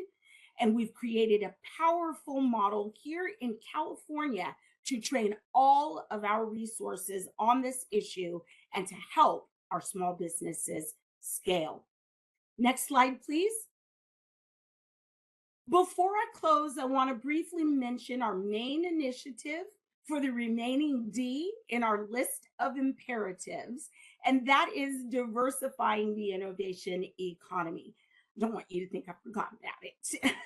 We've designated 13 inclusive innovation hubs, which, in a nutshell, are incubators designed to support diverse ownership in high growth, high skill sectors. Now, none of the 13 specialize in building per se, but there are several focused on clean energy technologies that also play a significant part in this conversation, because infrastructure construction is in fact a high growth, high skills industry in today's California because of the commitment of the leaders participating in this event today. So I want to thank you for your time and attention. Looking forward to the discussion and the learning opportunity for me and my team to hear how we can better work together to use the power of the state to reach this North Star of economic development and business scale. For more information about our programs and our resources, please go to www.calosba.ca.gov. Podemos ayudar. David, back to you.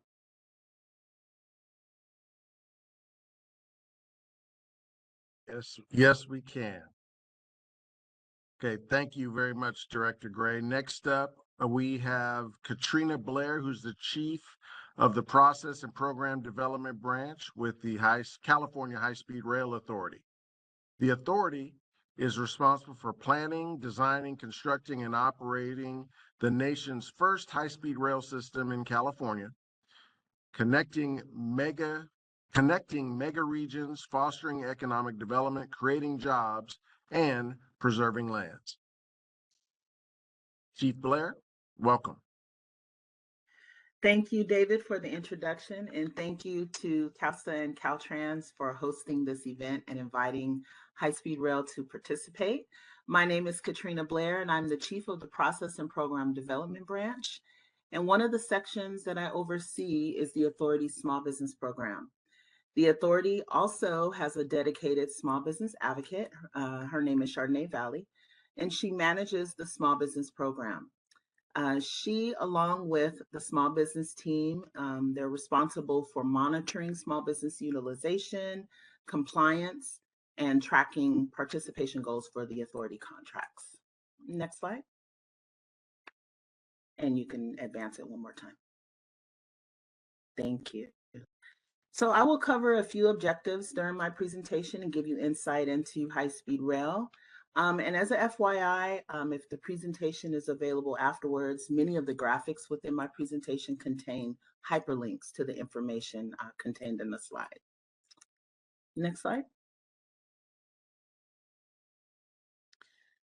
Okay, so as you can see on the left slide, or the left of the slide, the small business participation map demonstrates the number of small businesses that are already performing on our project.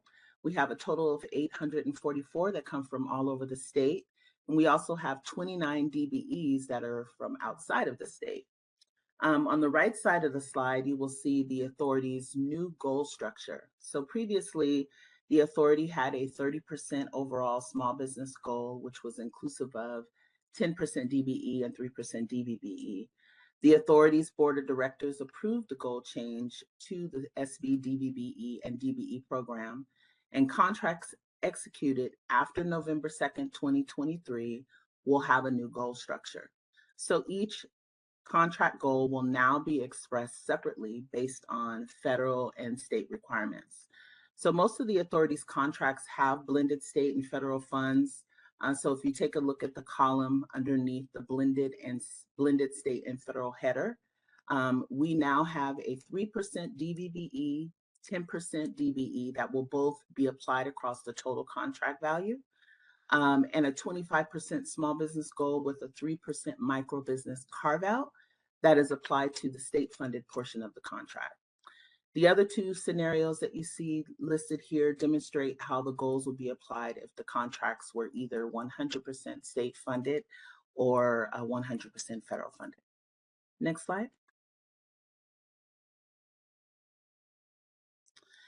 The authority is committed to diversity, and we have a wide range of certified firms on the project, but we are not a certifying agency. So we partner with DGS and Caltrans to utilize their certification designations. Any small businesses seeking to have their utilization count towards the goal has to be certified with these departments, and their certification must be current and valid. The state certifications that we recognize are through the Department of General Services, or DGS. They offer the small business certification, micro business, and small business for the purpose of public works, which includes firms who specifically work on public works projects. And DGS also offers the Disabled Veteran Business Enterprise, DVBE. For the federal certifications that we recognize the ones through the California Unified Certification Program, which is the Disadvantaged Enterprise certification offered by a consortium of agencies throughout California, but Caltrans is the agency in Sacramento that offers this certification statewide. So there's various other agencies that offer this certification as well, including BART and LA Metro. So businesses are able to choose the agency within their region. Next slide. The authority enacts a monumental effort to ensure the public is aware of all contract opportunities. So aside from listing all procurements on the mandated CalE Procure site, the authority also posts all of their bid efforts, procurements, and contract opportunities on the High Speed Rail website.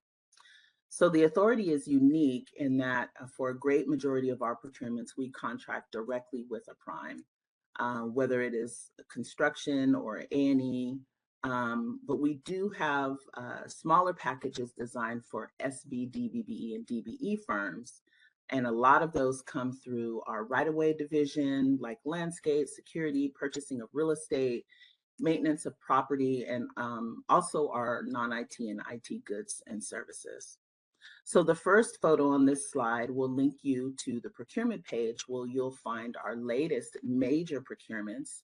So we do have one out for design services for track and overhead contact systems for 131 million. And we have another for high-speed train sets and related services for about 530 million.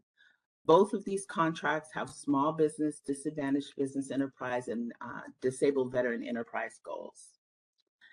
And in the second photo, you'll link to specific opportunities with our prime contractors. So the primes have a responsibility to keep the small business teams informed, the small business team informed of work available under their contract. And we advertise that information here along with their contact information and their email for their prime's small business officer. So I would encourage you to visit the page to learn about current opportunities for DBEs, SBs, and DBBEs. And we actually have an opportunity right now with our early train operator, which is a company known as Deutsche Bahn. Many of you probably have heard of that company, but we refer to them as our ETO, they're our early train operator. They're seeking small business firms to build a high fidelity train set mock-up for the purpose of showcasing to stakeholders and focus groups. And this mock-up will be on display at the California State Fair in July, so stay tuned. Next slide, please. The high-speed rail project has many moving parts, and announcements are released pretty regularly about progress on our social media accounts. So check on our LinkedIn, our Facebook, our Instagram, our YouTube. We'll be keeping you updated on everything that is going on. Additionally, reading our project update report and our business plan is the best way to stay informed about specific details of project status. So the project update report is released every odd year, and the business plan is released every even year. So we did just release our 2024 business plan. Next slide. Being a small business on this project does not come without challenges. Our team is aware of what it takes to perform on a contract of this magnitude, and we make every effort to ensure businesses are educated about our project. So early in our project, we discovered that one of the biggest challenges for our firms was a lack of communication from the primes about project delays and utilization on the project. So we've since rectified this by working with our primes and ensuring that each contract includes a requirement for a detailed communication plan between the prime and the sub. So that's workshops, that's emails, things of that nature. This plan should include how primes plan to communicate and the frequency of their communication to their subs. So that's actually been really helpful for communication between the primes and subs since we've implemented this. Additionally, we host workshops with experts in many of the challenges identified here: access to capital, financial capacity, accounting systems, certified payroll, and invoicing are pretty much our top challenges. During our workshops, businesses will even hear from our internal staff, other state agencies, and industry professionals like some of the ones that you've heard here today. And we specifically target small business firms that are either on our project or firms that are currently certified or firms that want to be certified and do business with high-speed rail. Next slide, please. The authority partners with resource agencies and refers businesses to these organizations to get assistance with preparing to bid for work. So Apex accelerators, small business development centers are a great source to go to get prepared for bidding for work. There are also a lot of resources on the authority small business webpage. So it includes steps on our webpage that can guide you through either certification processes or accessing opportunities on our website. Next slide, please. So in the spirit of transparency, the authority does post payment data on our small business website. And as you can see here, we've paid close to $2 billion to SBs, micro businesses, DVBEs, and DBEs over the course of this project. Next slide. One of the best ways for businesses to stay connected to high-speed rail is through our website. We update information regarding construction progress, small business events, and community engagement. So the QR code on your left will connect you with all of the programs within high-speed rail. The QR code on the right will connect you to our vendor portal, which is called Connect HSR. And we encourage all businesses to register with Connect HSR. It's free and it's fairly simple to complete. Businesses who register will be notified of contract opportunities, workshops hosted by the authority and other agency partners, and can learn how high-speed rail does business. So thank you for your attendance today. This concludes my presentation. And as always, David, turning it back over to you. Thank you for the opportunity to share. Well, thank you very much, Katrina. We really appreciate you taking the time to be here with us today.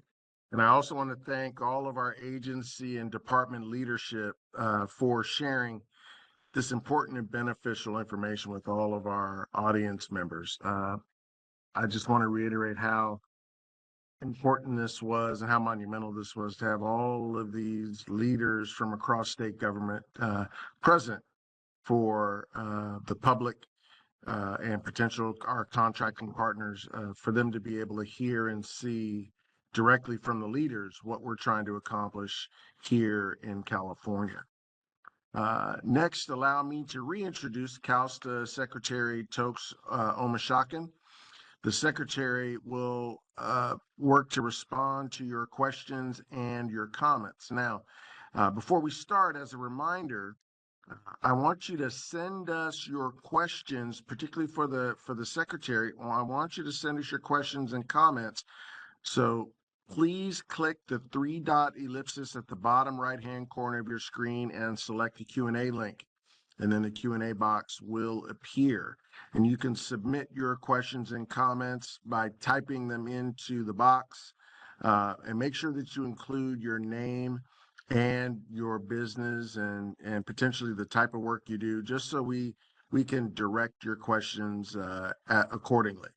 Okay?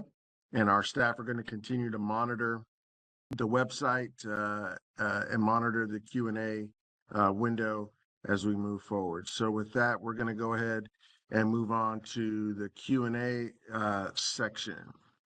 David, if I could just real quick, as you read the first question, I just want to thank the team here for all the work that they've done to help make this happen today. The IT team, Marcy, the comms team, Tammy, the folks at Caltrans, all of the work that they did behind the scenes to help put this on, and my counterparts as well. I see Director Myers is possibly still on as well if she wants to help fill any of these questions. I know Secretary Tong possibly had to go, but as we filled these questions, again, just a lot of appreciation to all of our speakers, the directors, and the rest of the team that spoke today. I really appreciate it. I hope our small businesses on board got something out of the few hours they're spending with us. David, back to you. Any of the questions you want to queue up for me or Director Myers or any of our leadership team? If I can't answer it, I'm going to hand it over to our directors or the rest of the team that's present. I do have one question that is specifically around our EV charging infrastructure deployment. Mm. And so want to offer this question from Chijok Edgemuda, who's the principal at Hybrid Data LLC. They're a small business DBE and SBE certified firm, and they expedite EV charging infrastructure deployment through a SaaS solution. And they include the link in the Q&A to their website. And the question is, we've deployed our solution at various sites in California and completed a successful pilot with Caltrans through DGS. Would Caltrans, GoBiz, DGS, the Department of Technology, or Cal OSBA be the appropriate agencies to collaborate with? Yes, I think that individual, and I think I may know that small business. I think I may have engaged them before in possibly in a meeting. But yes, the answer to that question is yes. They just named the departments, the key departments to engage. The only other one I would mention, I'm not sure if you listed it, David, is the CEC, the Energy Commission, just to make sure that they are aware as well of the work that's happening, the partnership on deployment of electric vehicle infrastructure is happening at the high levels with Caltrans and the CEC, but there are also other partners. GoBiz is also a key partner in this effort. Director Gray, were you going to chime in on this as well? Actually, sir, you said exactly what I was going to say about CEC. Okay. Okay, great. Yeah, thank you. Appreciate it. Okay. All right, Secretary Omashakin, I have another question from Farouk Mayer. And I don't have a business or type of business, but the question is, if someone has an innovative solution for the state of California, how can one approach and pitch to the state? Oh, wow. That's a really good question because we pride ourselves. You may have heard this before. The governor likes to say, California is America's coming attraction. So if something is going to happen somewhere else in this country or in the world, a lot of times, especially from an innovation standpoint, it happens in California first. And so we try to be, we pride ourselves in being a hotbed for innovation. It depends on what it is. I think if it's related to somehow technology, I think a good place to definitely always start is with Secretary Tong and the government operations or the CDT team. You heard from Director Bailey Cremens. So if it's technology related, I think that's always a good place to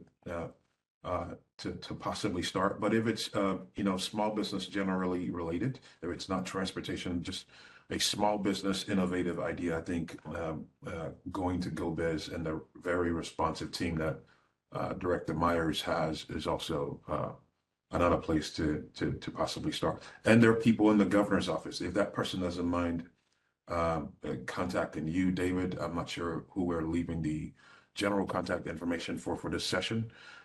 But I think maybe one of the emails, we can also link up with some of the innovation folks in the governor's office as well. So, but very good question about innovation. Yeah, and Secretary Omashakin, Didi here, I'll just chime in. GoBiz, we're always happy to engage. We provide a lot of assistance for all different kinds of businesses, including innovative new ones and how they might be able to expand and grow and take advantage of the incentives that we have. So, and so that's our CalBiz unit, but also OSBA, and Tara Gray and her team obviously are at the ready to help with all the incentives and technical assistance and other services that they offer. So always happy to engage. That's great, Director Myers. I completely agree, especially on the sort of startup component of it, that part that you help with and sort of funding and helping to start an effort. So yeah, very good question. Thanks, Director Myers. Awesome. Okay, Mr. Secretary, I have another good question for you. This is an IT question from Nirmal. I don't have a business, but the question is this: we're a SB certified business and IT company providing services and software development. We have developers ready to get deployed in IT projects. Where can we see such requisitions or tech projects to participate? Well, that's again another good question. I'm going to ask Director Billy Cremens to come in, but Cali Procure is one of the places that I would definitely start to see what that pipeline of opportunities looks like. It's sort of the portal that we have in state government for that type of information. If you haven't had a chance to go there yet, it's a place to go. So I don't know if Director Billy Cremens is still online or somebody from CDT to and share about a little bit of how a tech-related company, how they can see, if I got this question right, how they can see opportunities that are coming online from state government. This is Director Loss. I'm not sure if my colleagues at CDT are on, but I would concur, Secretary Omishakin, that the place to start is Cali Procure. You can also come to the Department of General Services. We could always direct you and connect you with our colleagues at CDT on IT software development. Perusing the Cali Procure and getting registered there for notifications on which bids are being put out across the state is the best way to get notices of what opportunities are out there. Thank you, Director Lasho. Agree. Yeah. All right. We have a question from Alicia Pete, who's with Catalyze and Cultivate Consulting. I offer leadership development and change management. Are there opportunities for me as well? Wow. That's a good one. You know, I think so. I think if people are not aware, in California government, we have more than a quarter of a million people who work for state government. So at varying levels, there's always a need for leadership training and leadership development for that, nearly 250,000 people. CalHR is probably the entity that you would need to be checking for those opportunities under. But I see Director Lasso as well. I know there's a connection with DGS. There is, again. Opportunities there. Yeah, absolutely. Secretary. So I think I saw this question throughout the Q&A in general, from landscaping to photography to innovation. And again, the door opens at DGS through Cali Procure. And so whatever business you may have, please register. You'll get push notifications when you provide, the keywords and codes of your business, whatever that business may be, the innovative idea you have. Those keywords will pop up as those push notifications are being sent out, and you will get the bid notices. So it is a powerful tool.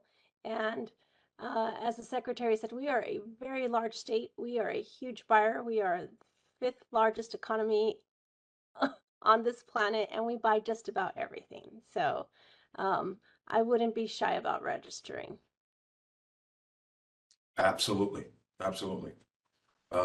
Cali Procure is important, as Director Lasho said, and seeing what opportunities are coming up. And CalHR will probably be the entity that you would get that contract through to do some of the leadership training work, and not just CalHR, but all the departments as well. Like, for example, Caltrans does a lot of leadership training, and so there may be opportunities in all the more than 100 departments in state government in California.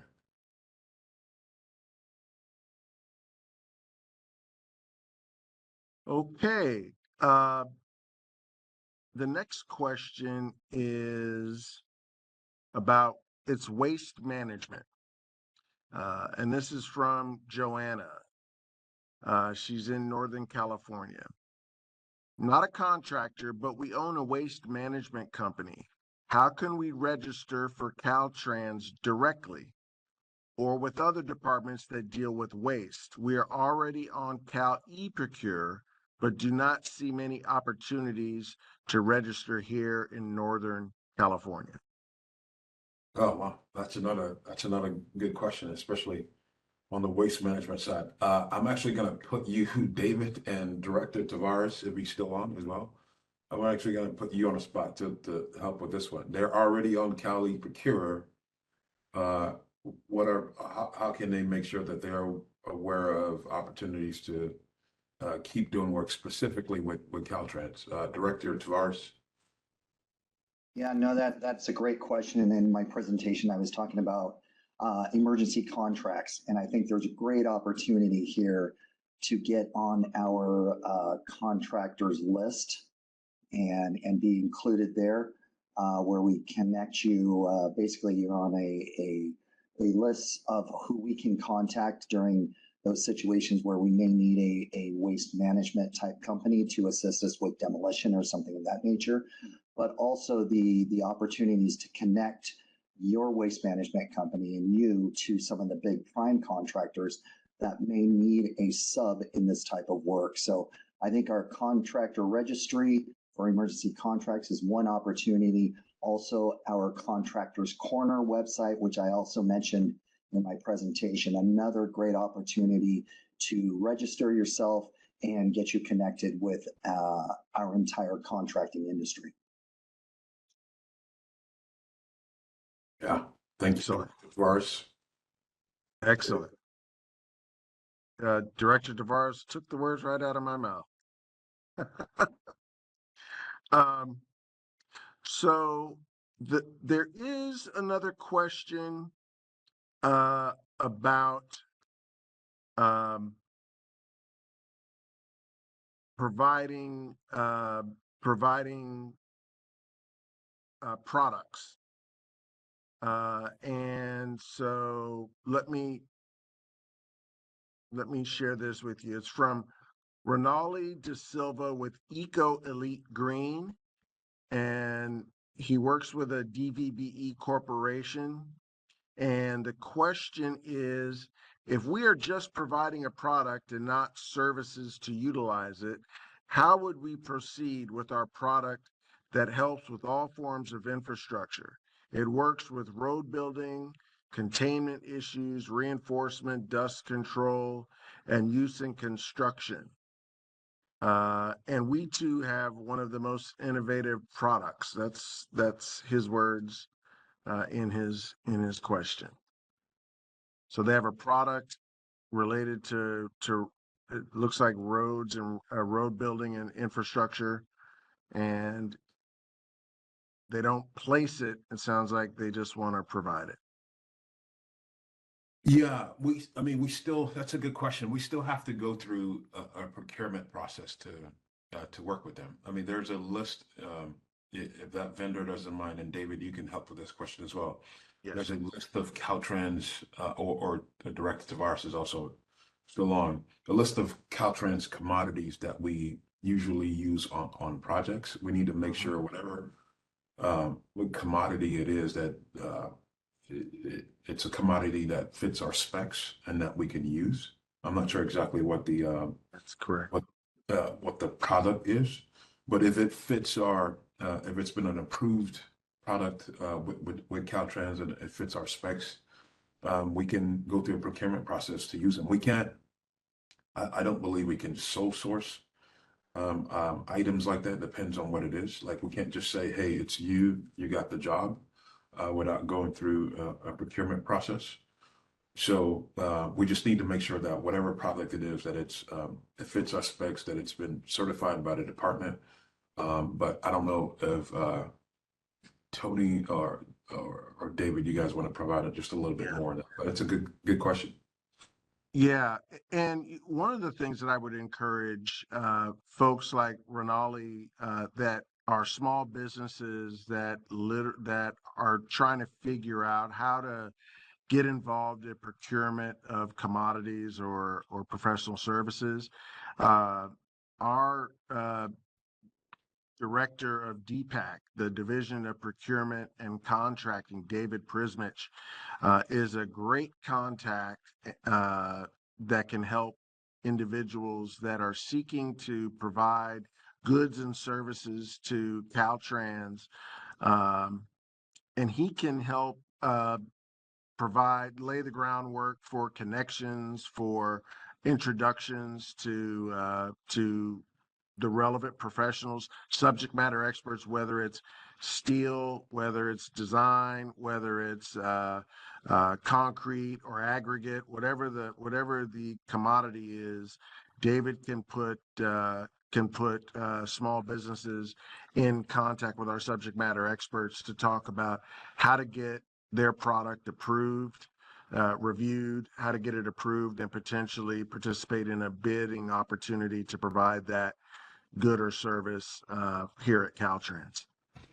Hey, David, is there thank you for that response. I think that's spot on. Is there an general email for DPAC or somebody in David's office that we can link this person with later? No, but we can, if they email small business advocate at dot.ca.gov, we can definitely put them in contact with our staff members, our colleagues over in DPAC as well. Yeah, that sounds great. It's a good place to start.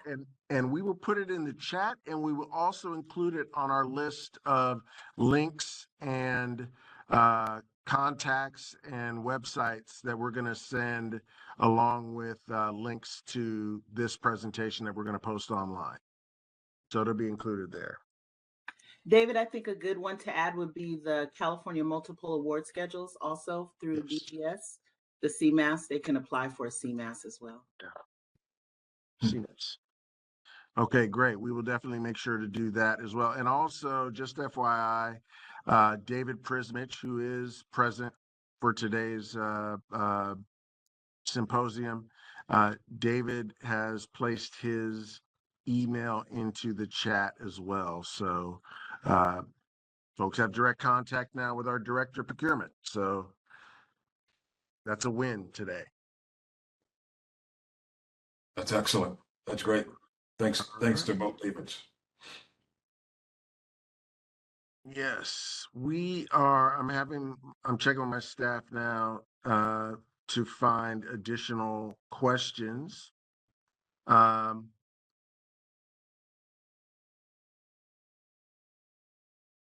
There was a question earlier, and unfortunately I don't have the name of the person that was asking the question, but the question centered around Justice 40. And they wanted to get an idea of how the state of California was working to implement Justice 40 initiative and measures into their contracting opportunities. And so that was the question. Yeah, that's a really that's a big question. It'll take quite a bit of time to answer that, but here's what I'll say. Justice 40 is an initiative that President Biden, the Biden-Harris administration started as they came into office. And they said, essentially, the 40 means 40% of all investments that they're making, that they wanted to go to underserved or quote unquote disadvantaged communities. That at least 40% of those investments impacting and positively lifting them up. And I think the way that they've done it, which is pretty smart, is to make sure that both the formula programs that they have and the discretionary programs that they have, that communities, cities, and states can compete for, that they've embedded in those programs requirements to lean their efforts to seek funding, to lean those investments towards equity. So if you don't have a strong equity program in city government or state government or whatever community you're in, you're going to have a hard time drawing down those federal dollars, because they've designed the entire federal program now around sort of a Justice 40 outlook.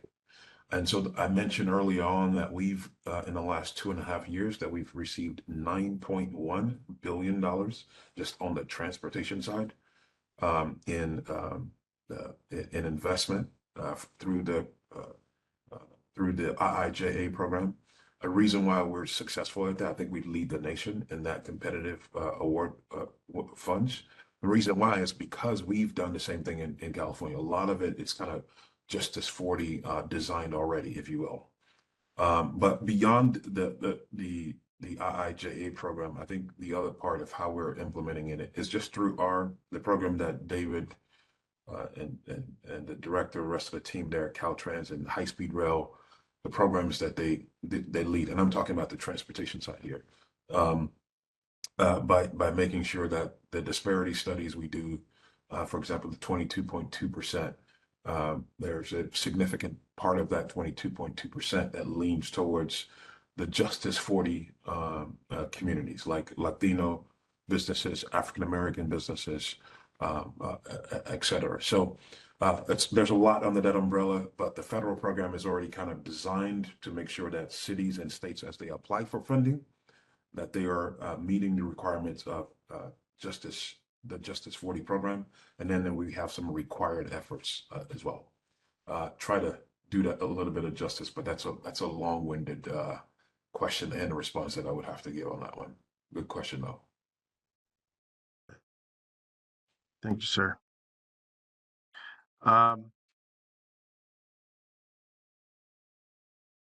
Here's a question for, it's specific to Caltrans, and it's regarding the professional services for small businesses. And this is from Omane Livingston with O2ETC.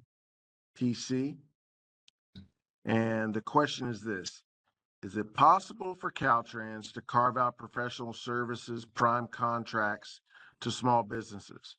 For example, minor B for professional services, including project management, construction management, project controls, claims management, staff augmentation, inspection, etc. We would greatly appreciate this. Thank you. Oh, wow. That's a big question for A&E firms.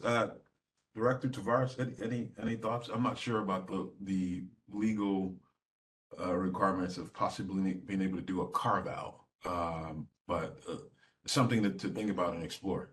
Any thoughts on this? Yeah, definitely a great question. Something that I would love to explore further on if we could do some type of smaller program where we dedicate it towards small business professional firms, if you will. I think that's a great question. Let us explore that question a little further and see what we can do from a legal standpoint, from a department and funding standpoint as well. But I do appreciate that question. Thank you. Okay. Thank you. All right, the next question. This is from New Yen. As a local agency representative, not a small business, who's looking to collaborate with the state's small business efforts, who can I connect with to build a partnership and exchange best practices? Director Lasso. Yes. Exactly. Happy to have you connect with our team at DGS Procurement Division. We are the folks that establish the reciprocity partners and agreements. So I think within the chat, there's a contact information for Office of Small Business and Disabled Veteran Business Services. But I will also put my email in the chat, and you can email me directly or Deputy Director Angela Schell, and we can begin that conversation. Okay. Thank you, Director Lasso. Yeah. All right. Further questions. There's a question on bonding. are there programs available or upcoming to help DBEs with bid bonds, performance bonds, and payment bonds? This is a big hurdle for some small businesses trying to grow.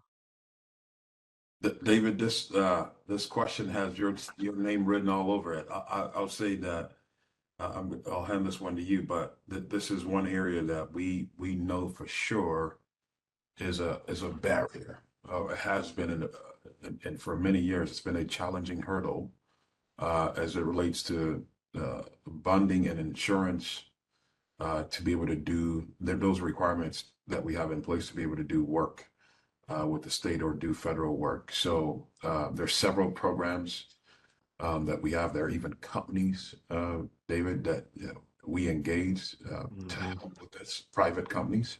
Yes. So I'll hand it to you on this one. This is right in your wheelhouse here. Well, I want to thank Ron for his question, and I can tell you that for a couple of developments, we did remove the bid bond requirement for our minor Bs, which we've made 100% small business. So we've really helped. We tried to align our policy there to match the opportunity that we created with our 100% small business minor B bid policy. So we've dealt with the bid bond. Regarding the performance bonds and the payment bonds, we are still trying to find solutions, whether it's OSIPs or whether it's a bond, a revolving bond fund, or whether we're working with both Director Gray and also the Treasurer's Office with the federal state small business credit initiative, the SSBCI, to create some access to capital opportunities that would also impact our ability to cash flow bonding requirements. And so I think there are some efforts that are in the embryonic stage. I know about a decade ago, we did have at least one OSIP on a major project, but I think due to the Great Recession and some other challenges, it sort of fell to the wayside. But we are now back at it full throttle, trying to find private capital, public capital, and other resources that can help us with some of these, the bonding and insurance issues that we have, in addition to just general cash flow challenges that have always impacted small businesses, but are now creeping up on some of our mid-sized firms that are also trying to manage our larger projects. Our projects have gotten bigger, taking up more capital, and so it's just been a real domino effect. And so we're making some good faith efforts. The drawing board is wide open for ideas, and I'll put my number in the chat as well. If folks have ideas about strategies that are working in other public agencies, where Caltrans especially is definitely open to finding strategies that can help address this. Yeah, that's great, David. But by the way, David, before we move on from this, minor Bs, the director had it in his presentation. The dollar figure is it 390,000 and below contracts? That means we no longer have bonding requirements on that. What's the number? Is it 380 or 390? I think it's 300. It's 461 now. Oh, it's 461. Okay. It's 461,000 for minor B. Yep. 461 and below, no longer bonding requirements on those contracts, correct? Correct. Okay. So yeah, for people who are looking to do work, we spend millions and millions of dollars there, and $461,000 and less does not have a bonding requirement on it. Good question. Right.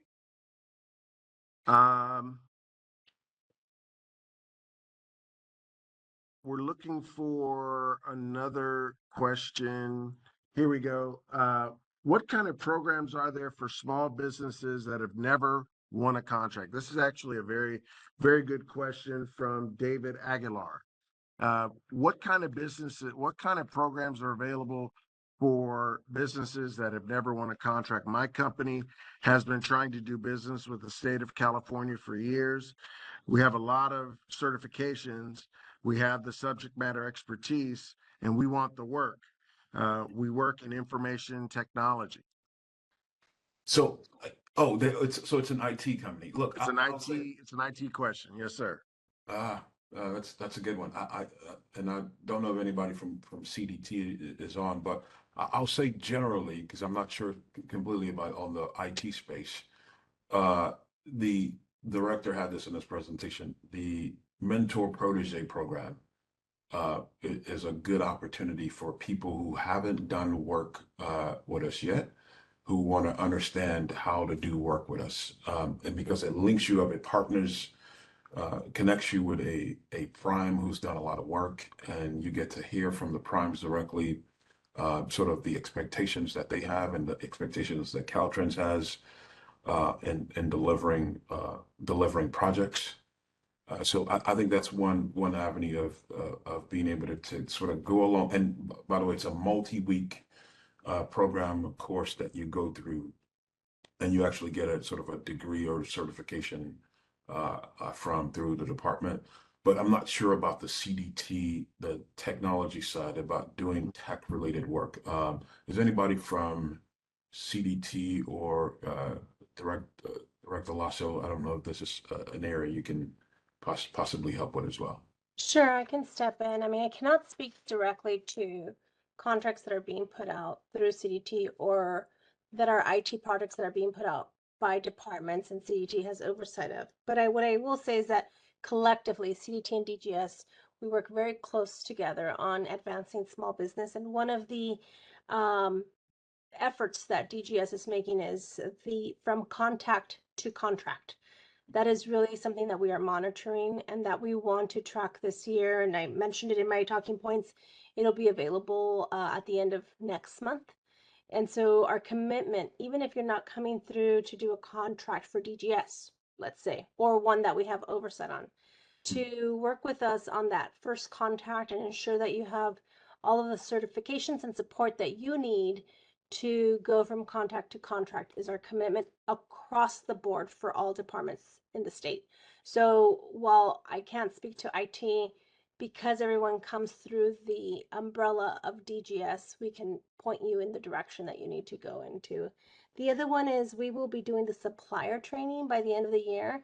And that's another one where, similar to the protege mentor, we will be taking small businesses and DVBEs through training so they are fortified to be successful in their bids.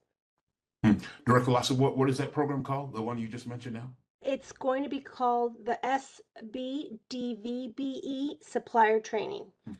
We're implementing a cohort that will go through 8 training courses with certificates for completion and the tools that are needed to meet the bidding requirements. And so this goes to being ready to accept that contract if that contract is awarded.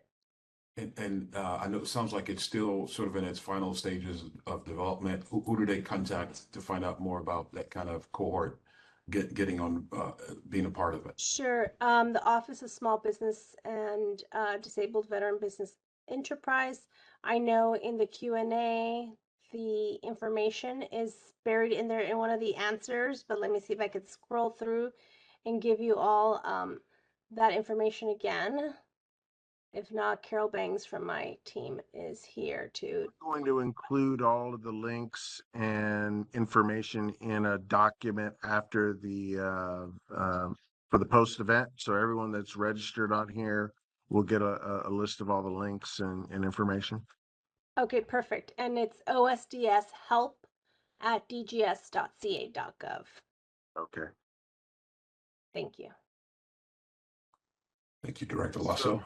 So Secretary Omashakin, you have actually taken on and acquired a secondary role here. We blew right past your stop sign on the Q&A for the secretary, and we're in the middle of our Q&A session now. But you've done a great job directing out all of the questions where they need to go.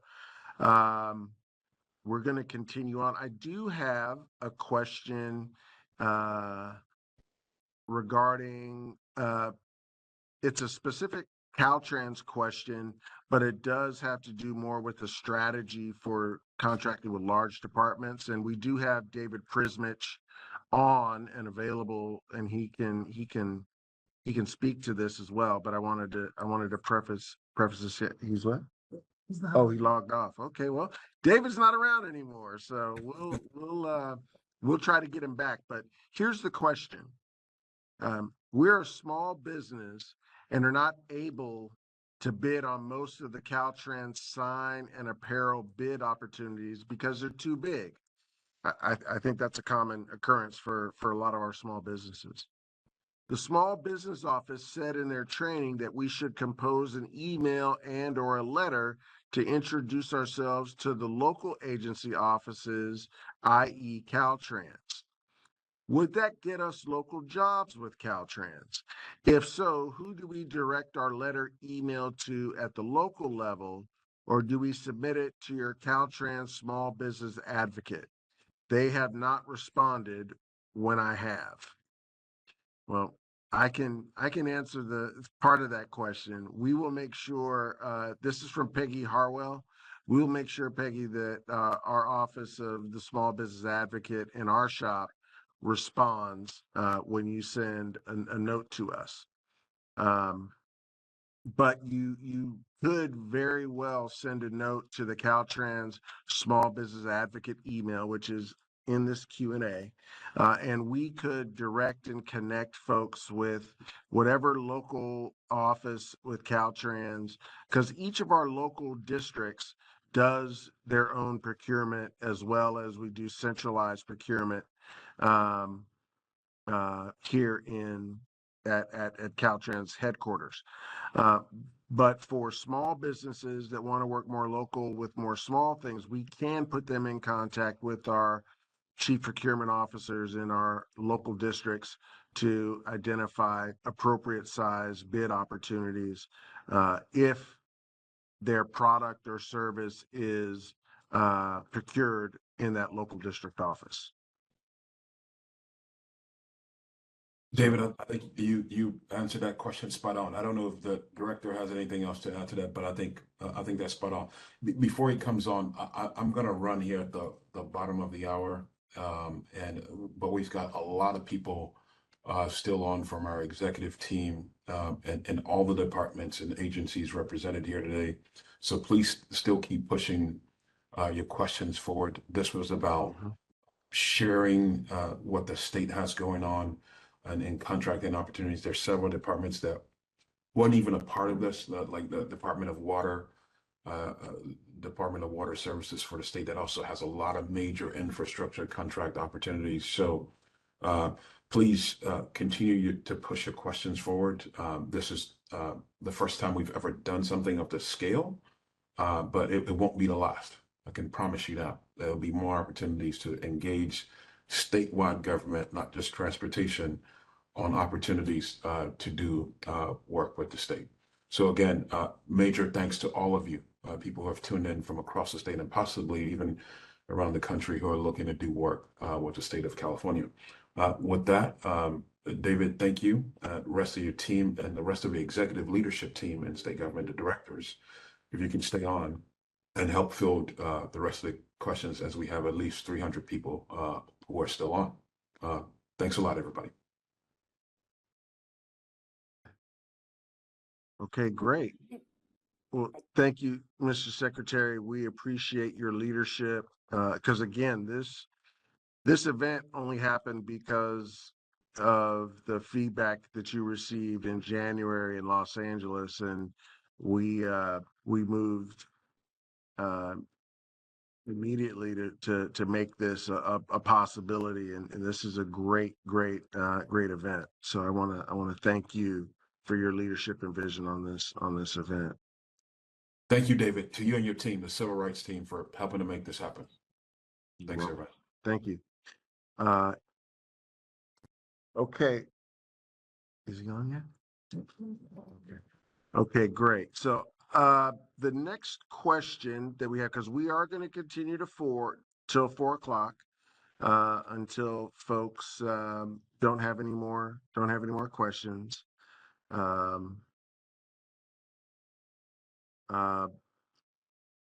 As I have a question from ZVAC. As a security company providing guard services statewide, I'm keen to learn more about Caltrans engagement with security firms. We have registered with Cal eProcure, but haven't received any notifications or opportunities.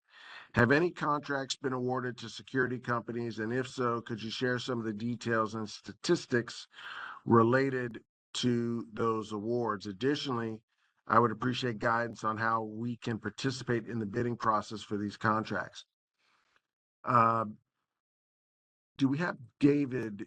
Is David in the chat? Yeah, he's not on yet. Okay. So here's what I would like to share, ZVAC, on your question. I don't have any data in front of me relative to security companies, but I can tell you that if you check on Cal eProcure, you can also check from the Caltrans Contractors Corner.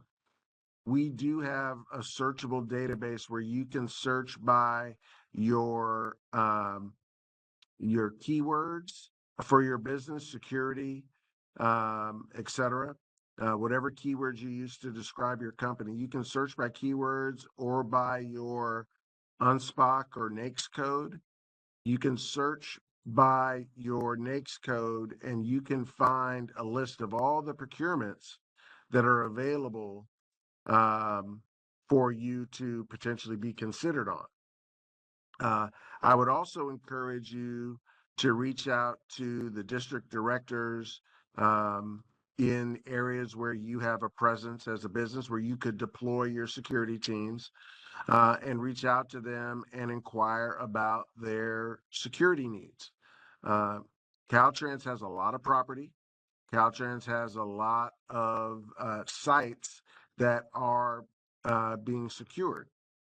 And so I would encourage you to reach out to our local folks, our local district offices, and you can find our district level contact information on the Caltrans website, which is www.dot.ca.gov.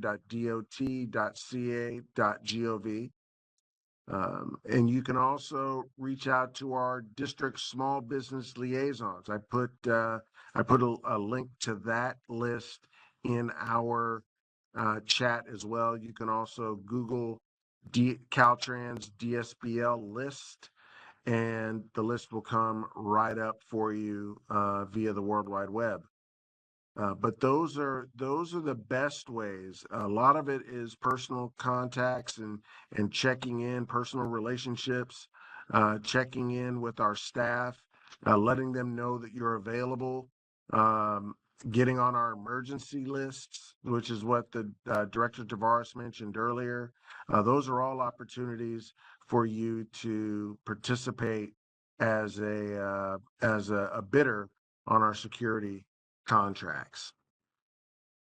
All right, next question.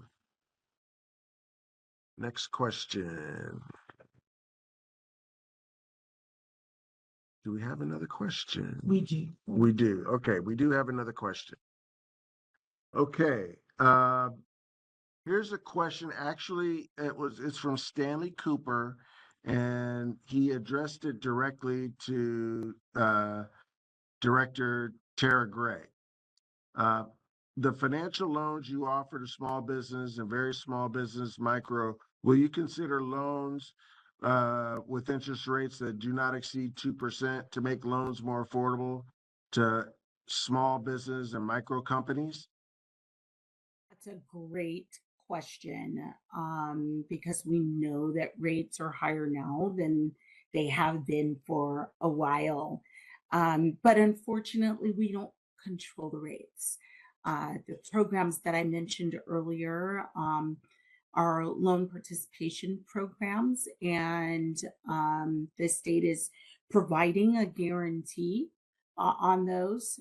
So you would have to work with the lenders specifically on those rates. But happy to do a further follow up and usher you through the process to get a stronger answer from specific lenders that are participating in the program. I think the good part about it though is that the interest rates are significantly better than the current market rate for personal or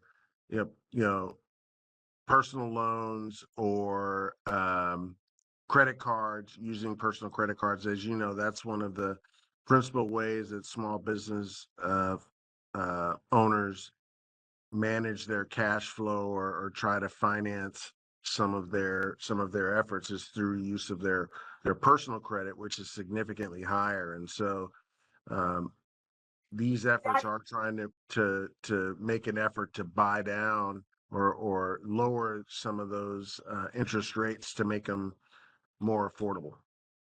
You're absolutely right, David. That's an excellent point to bring up.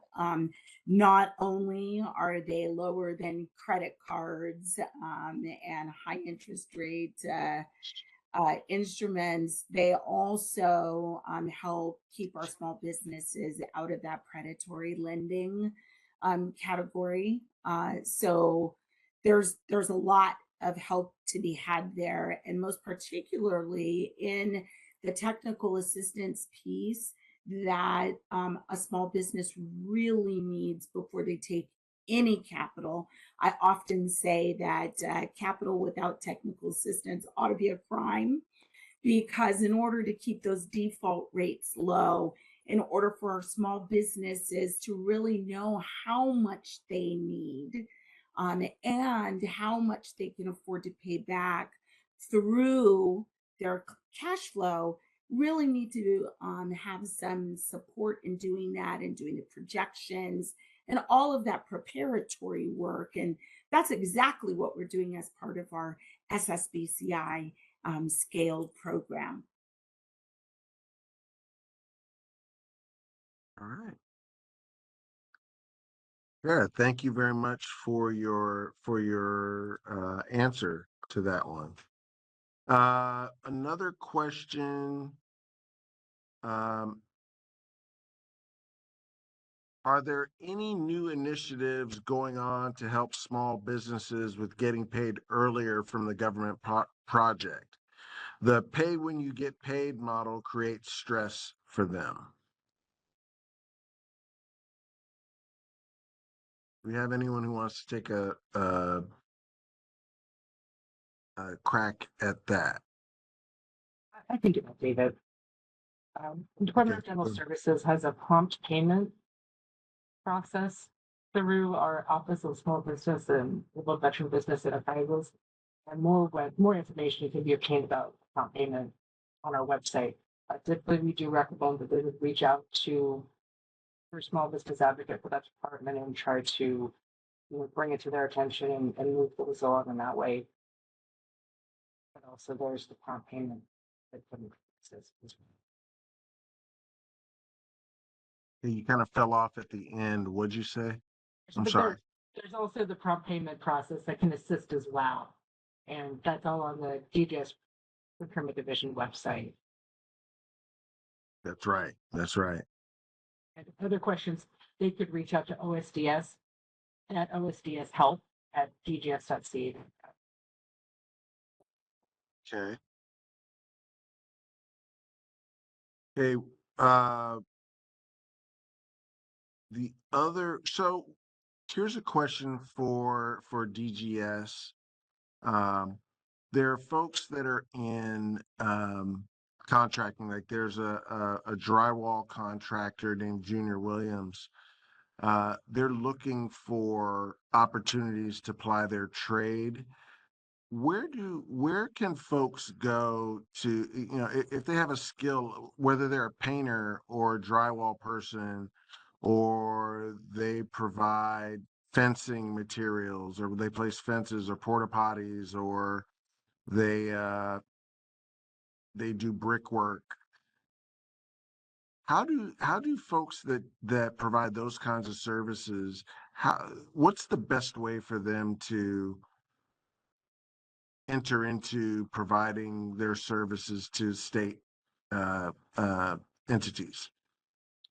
There's a couple of different ways. The primary one that involves the Department of General Services is to, or at least procurement division where I am, is to look at the California State Contracts Register within Cali Procure, caliprocure.ca.gov. That lists our upcoming or our bid opportunities that have been released, and there are a lot of opportunities for those types of services. The other mechanism that we recommend is that they would go to also Cali Procure, but the past contracts, the awarded contracts, and see who has um, conducted procurements like that, who has awarded contracts like that, and reach out to those departments to get more information about upcoming projects. Similar to on Caltrans, where they have the website about the upcoming projects that might be, learning about those kind of opportunities at the department level rather than after the time when they're put out to award. Okay. Thank you. Thank you very much. All right. I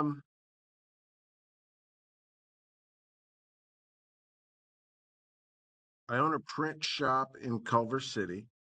This is from Guy. I own a print shop in Culver City. We haven't had any luck finding good opportunities on Cal eProcure. Is subcontracting maybe a good route for a print shop? How do I go about finding subcontracting opportunities? I guess, Carol, is that something you can help us with? I think it's probably me. So for a print shop, I know our Office of State Publishing does subcontract some of those jobs that they go through. I don't know whether print opportunities would necessarily be advertised on the contracts register on Cali Procure, or whether they would go through the SB option that's available. And that mechanism is where for up to $250,000, department can go to two certified firms of the same type and get bids back. And so a lot of, or use fair and reasonable. So I'm thinking for something like printing services, it might be of those sort of dollar values when we could use those mechanisms where they don't have to go out for a formal bid. So again, that's where we would recommend you go to Cali Procure and look in what we call skippers. It's the state contract and procurement record. Sorry, state contract skippers, state contract procurement record. And they, you can see what departments have made use their services historically, and you can reach out to them that way.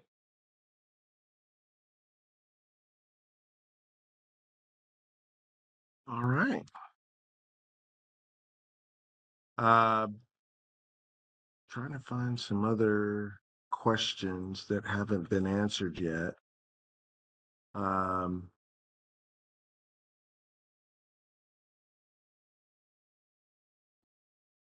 So Rodney asked the question, Rodney from Primal House Music. We recently secured a contract with Caltrans as a result of my emailing the contracting officer directly rather than through Cal eProcure. Is it your experience that a number of solicitations are not posted to Cal eProcure? I'm not sure. Speaking,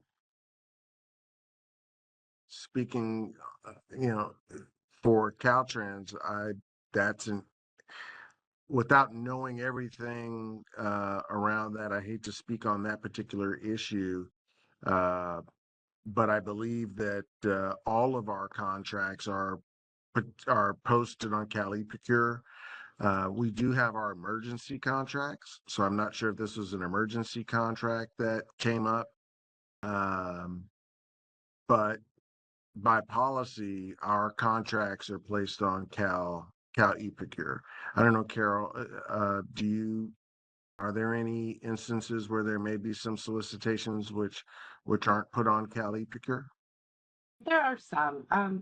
For instance, the SBDB option that I referred to before, sometimes those are posted on Teleprepare, sometimes they go directly to certified firms. If we're talking about construction, it wouldn't be on a leveraged procurement agreement, but it could be fair and reasonable, perhaps. So those are the kinds of opportunities that wouldn't necessarily be advertised formally on the California State Contracts Register on Teleprepare. Hi, David, could I jump in? Tiffany Angulo here, Department of Technology. Sure. So many of your questions have been answered really great. I just wanted to add from our department that we explicitly put statements in our solicitations that require the mandatory SB or DVB participation, right? So you could see the opportunities will be in all of our bids for technology, but as far as the participation is left with the prime, right, for you to negotiate your role. And then the budgeting information is necessarily not always there, but the scalability of it could be found on what we call budget change proposals, right? For in California, that's another research tool you could use for some of the large IT projects that we host. Good. Thank you.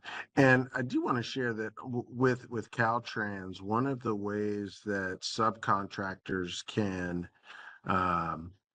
advertise themselves and let folks know that let primes, when I say folks, I mean the prime contractors know that they're available, is when you search through Cal eProcure, there is the opt-in feature. And so if you search by the type of work that you do, you can opt in, which means you're letting the prime contractor that's pulling the plans for that project will also be given your company's name and contact information and any sort of line card information you want to include, your capabilities statement, et cetera. By clicking the opt-in feature, you can basically advertise to a prime contractor your firm, what you do, your capabilities, your availability, and your contact information, and they will then have you on their list. It's a ready-made recruitment list that they can use to identify subcontractors to help deliver that larger project. So we really want to encourage you all to, as you start looking for projects, that the opt-in feature on Cal eProcure is a great opportunity to market your business and to let prime contractors know that you're available. Yeah.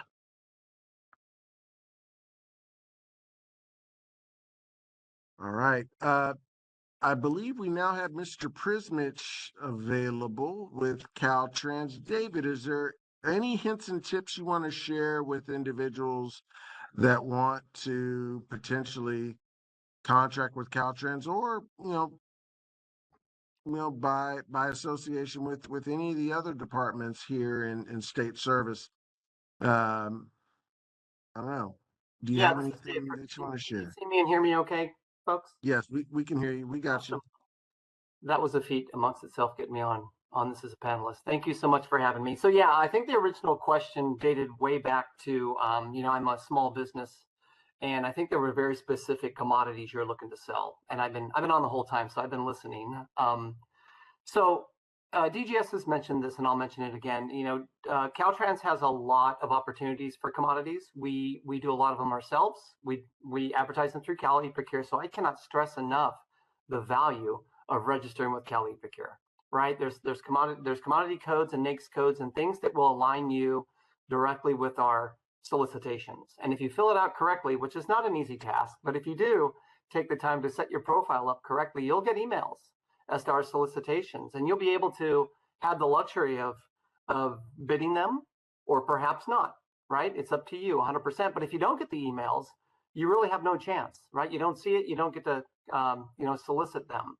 The second thing involved maybe safety gear, if I remember correctly, and clothing and situations like that. There's so many ways that we procure those items. We have a headquarters warehouse that maintains a cache of safety gear. As you can imagine, we order quite a bit of it for our maintenance folks and construction folks that are out on the road.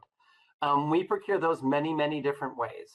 We have leverage procurement agreements that our friends over at DGS put out, right? So it's kind of a one-stop shop for our department to write POs against those leverage procurements. DGS does all that work for us. They take all that time to align vendors with those commodities, right? And make it real easy for us to write POs against those items. I highly recommend, and I heard DGS mention this a little bit earlier, I highly recommend you invest on trying to get into some of those LPA opportunities. That is a great way for you as a small business to connect with not just Caltrans, but for many other, as David Deleuze noted, many other departments who use like products, right? So I can't stress that enough. You can always send me notes, and earlier in the conversation, I put my email address in the chat. You'll get it again, I'm sure, when they send out a review of this meeting. You can always connect with me or really any procurement official from any department as to, hey, how might we be able to do business directly with you? It was mentioned earlier that we take a lot of time and effort for our small business liaisons out in the districts to connect with you as a small business. That's their role. There's a lot of small business fairs, Cal Mentor and Protege programs, everything the director and Mr. Deleuze covered a little bit earlier when it comes to not just Caltrans, but other departments are doing this as well. So there's a lot of opportunities. It's just a matter of you knowing and educating yourself on where to find these opportunities. Our web pages are full of information, but again, you got to be able to get pointed in the right direction. We're always happy to help. As you can imagine, I get many emails daily that oftentimes say, hey, I'm this small business. Here's my line card. What I would like to do is do business with you. And I'm always happy to kind of direct you towards either where our solicitations exist, maybe send your information out to my departmental purchasers. If you supply a line card for me, I'm always happy to kind of connect you with the right people. But again, it's a competitive business, right? So we do oftentimes have to go through a solicitation, which will be competitive. Your goal is to put yourself in an opportunity to be ready, willing, and able to do work for us. So I don't know, David, Mr. Deleuze, if there's anything else I could help cover, Caltrans specific or any other state department, really, as far as ways to kind of get into the business of doing business with state government. Okay. Thank you. I really appreciate you covered the waterfront with that answer, David. And I like the fact that you continue to stress the importance of Cali Procure. That is the central nervous system of all contracting at Caltrans. And I want to encourage everyone, there is training available for understanding how to get around on Cali Procure. There are YouTube videos and other resources available that can help you understand. And of course, there's the small business advocate help line that can help you navigate the Cali Procure website as well.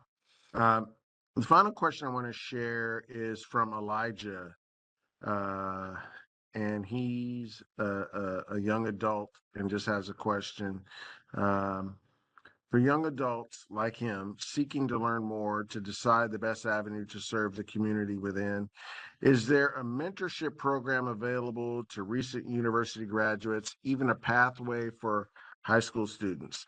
If so, whom shall I reach out to? If not, is there an opportunity to learn, build, and scale an outreach service? Many of my peers and younger are seeking this good information.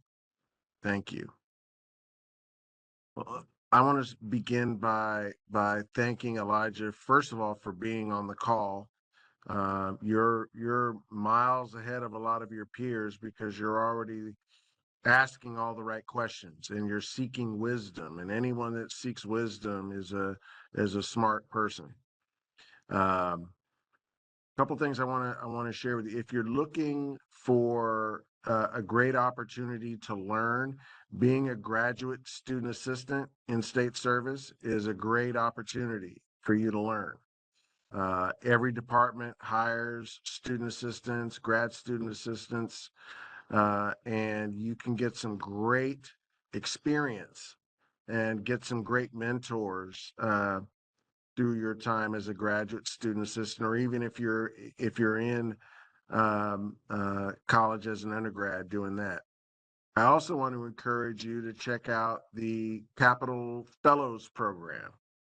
It is a set of fellowships out of the Center for California Studies located at Sac State, but it's a program where they have, I think, around 12 fellows in the Assembly, the Senate, the executive branch, and also there's a judicial fellowship program. They have classes every year.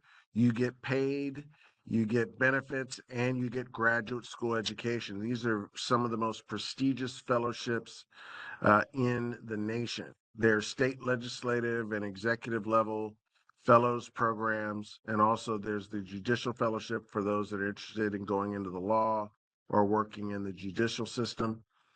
But if you're looking for pathways of mentorship and learning about public service and working in state government, those are just a few of the best opportunities I can think of for obtaining the membership and the connections and the relationships that can help provide a great foundation for young people interested in public service. Anyone else have any other ideas that they might want to share? Strategies? No, just to tether, David, that we definitely here at Department of Technology have opportunities for what we call student assistance. We also have intern programs. But for young companies doing business with the state, I would definitely, definitely say start with DGS. Get very familiar and acclimated with the certification processes and what you need to do, to do business with us. And then also, like I said, Cali Procure is a plethora of information. I know there was a question earlier about skippers. There's data that you can run from that, and just harness that information there. So.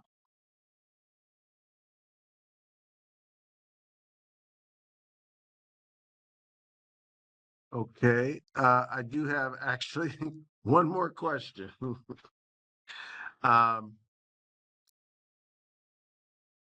This is from Eunice Clark. How do you find out more about smaller projects via micro purchases, and who do you connect with? So if I wanted to do like provide a service using a Cal card or U10 agreement, or how do I find out about those opportunities?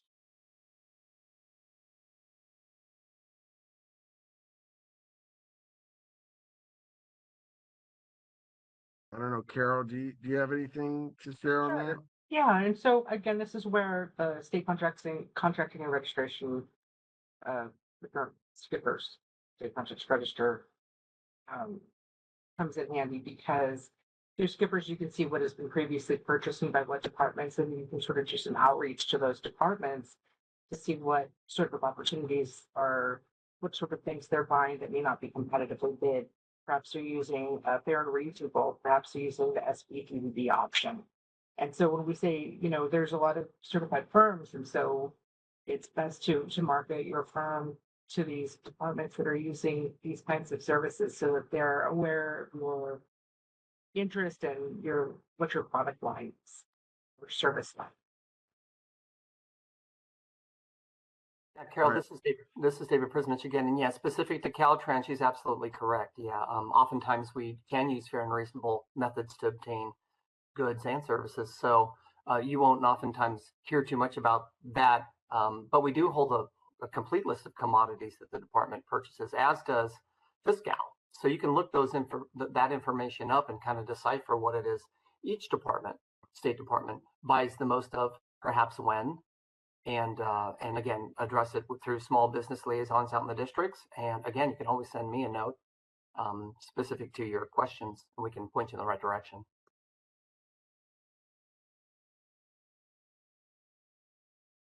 All right.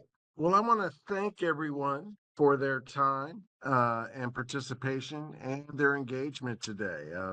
We really do appreciate your time and attention. Now, as we conclude, I want to encourage you to reach out with any further questions or for additional support. That's important. We want you to reach out. Contact us if you have any other questions or you need any other support. Now, remember, we did record today's session and it will be made available to the public. And so you can revisit any part of the discussion at your own convenience. Now, once again, thank you for joining us. And we look forward to continuing to support your endeavors in contracting with the great state of California. And with that, I want to thank everyone. Have a great day. Take care.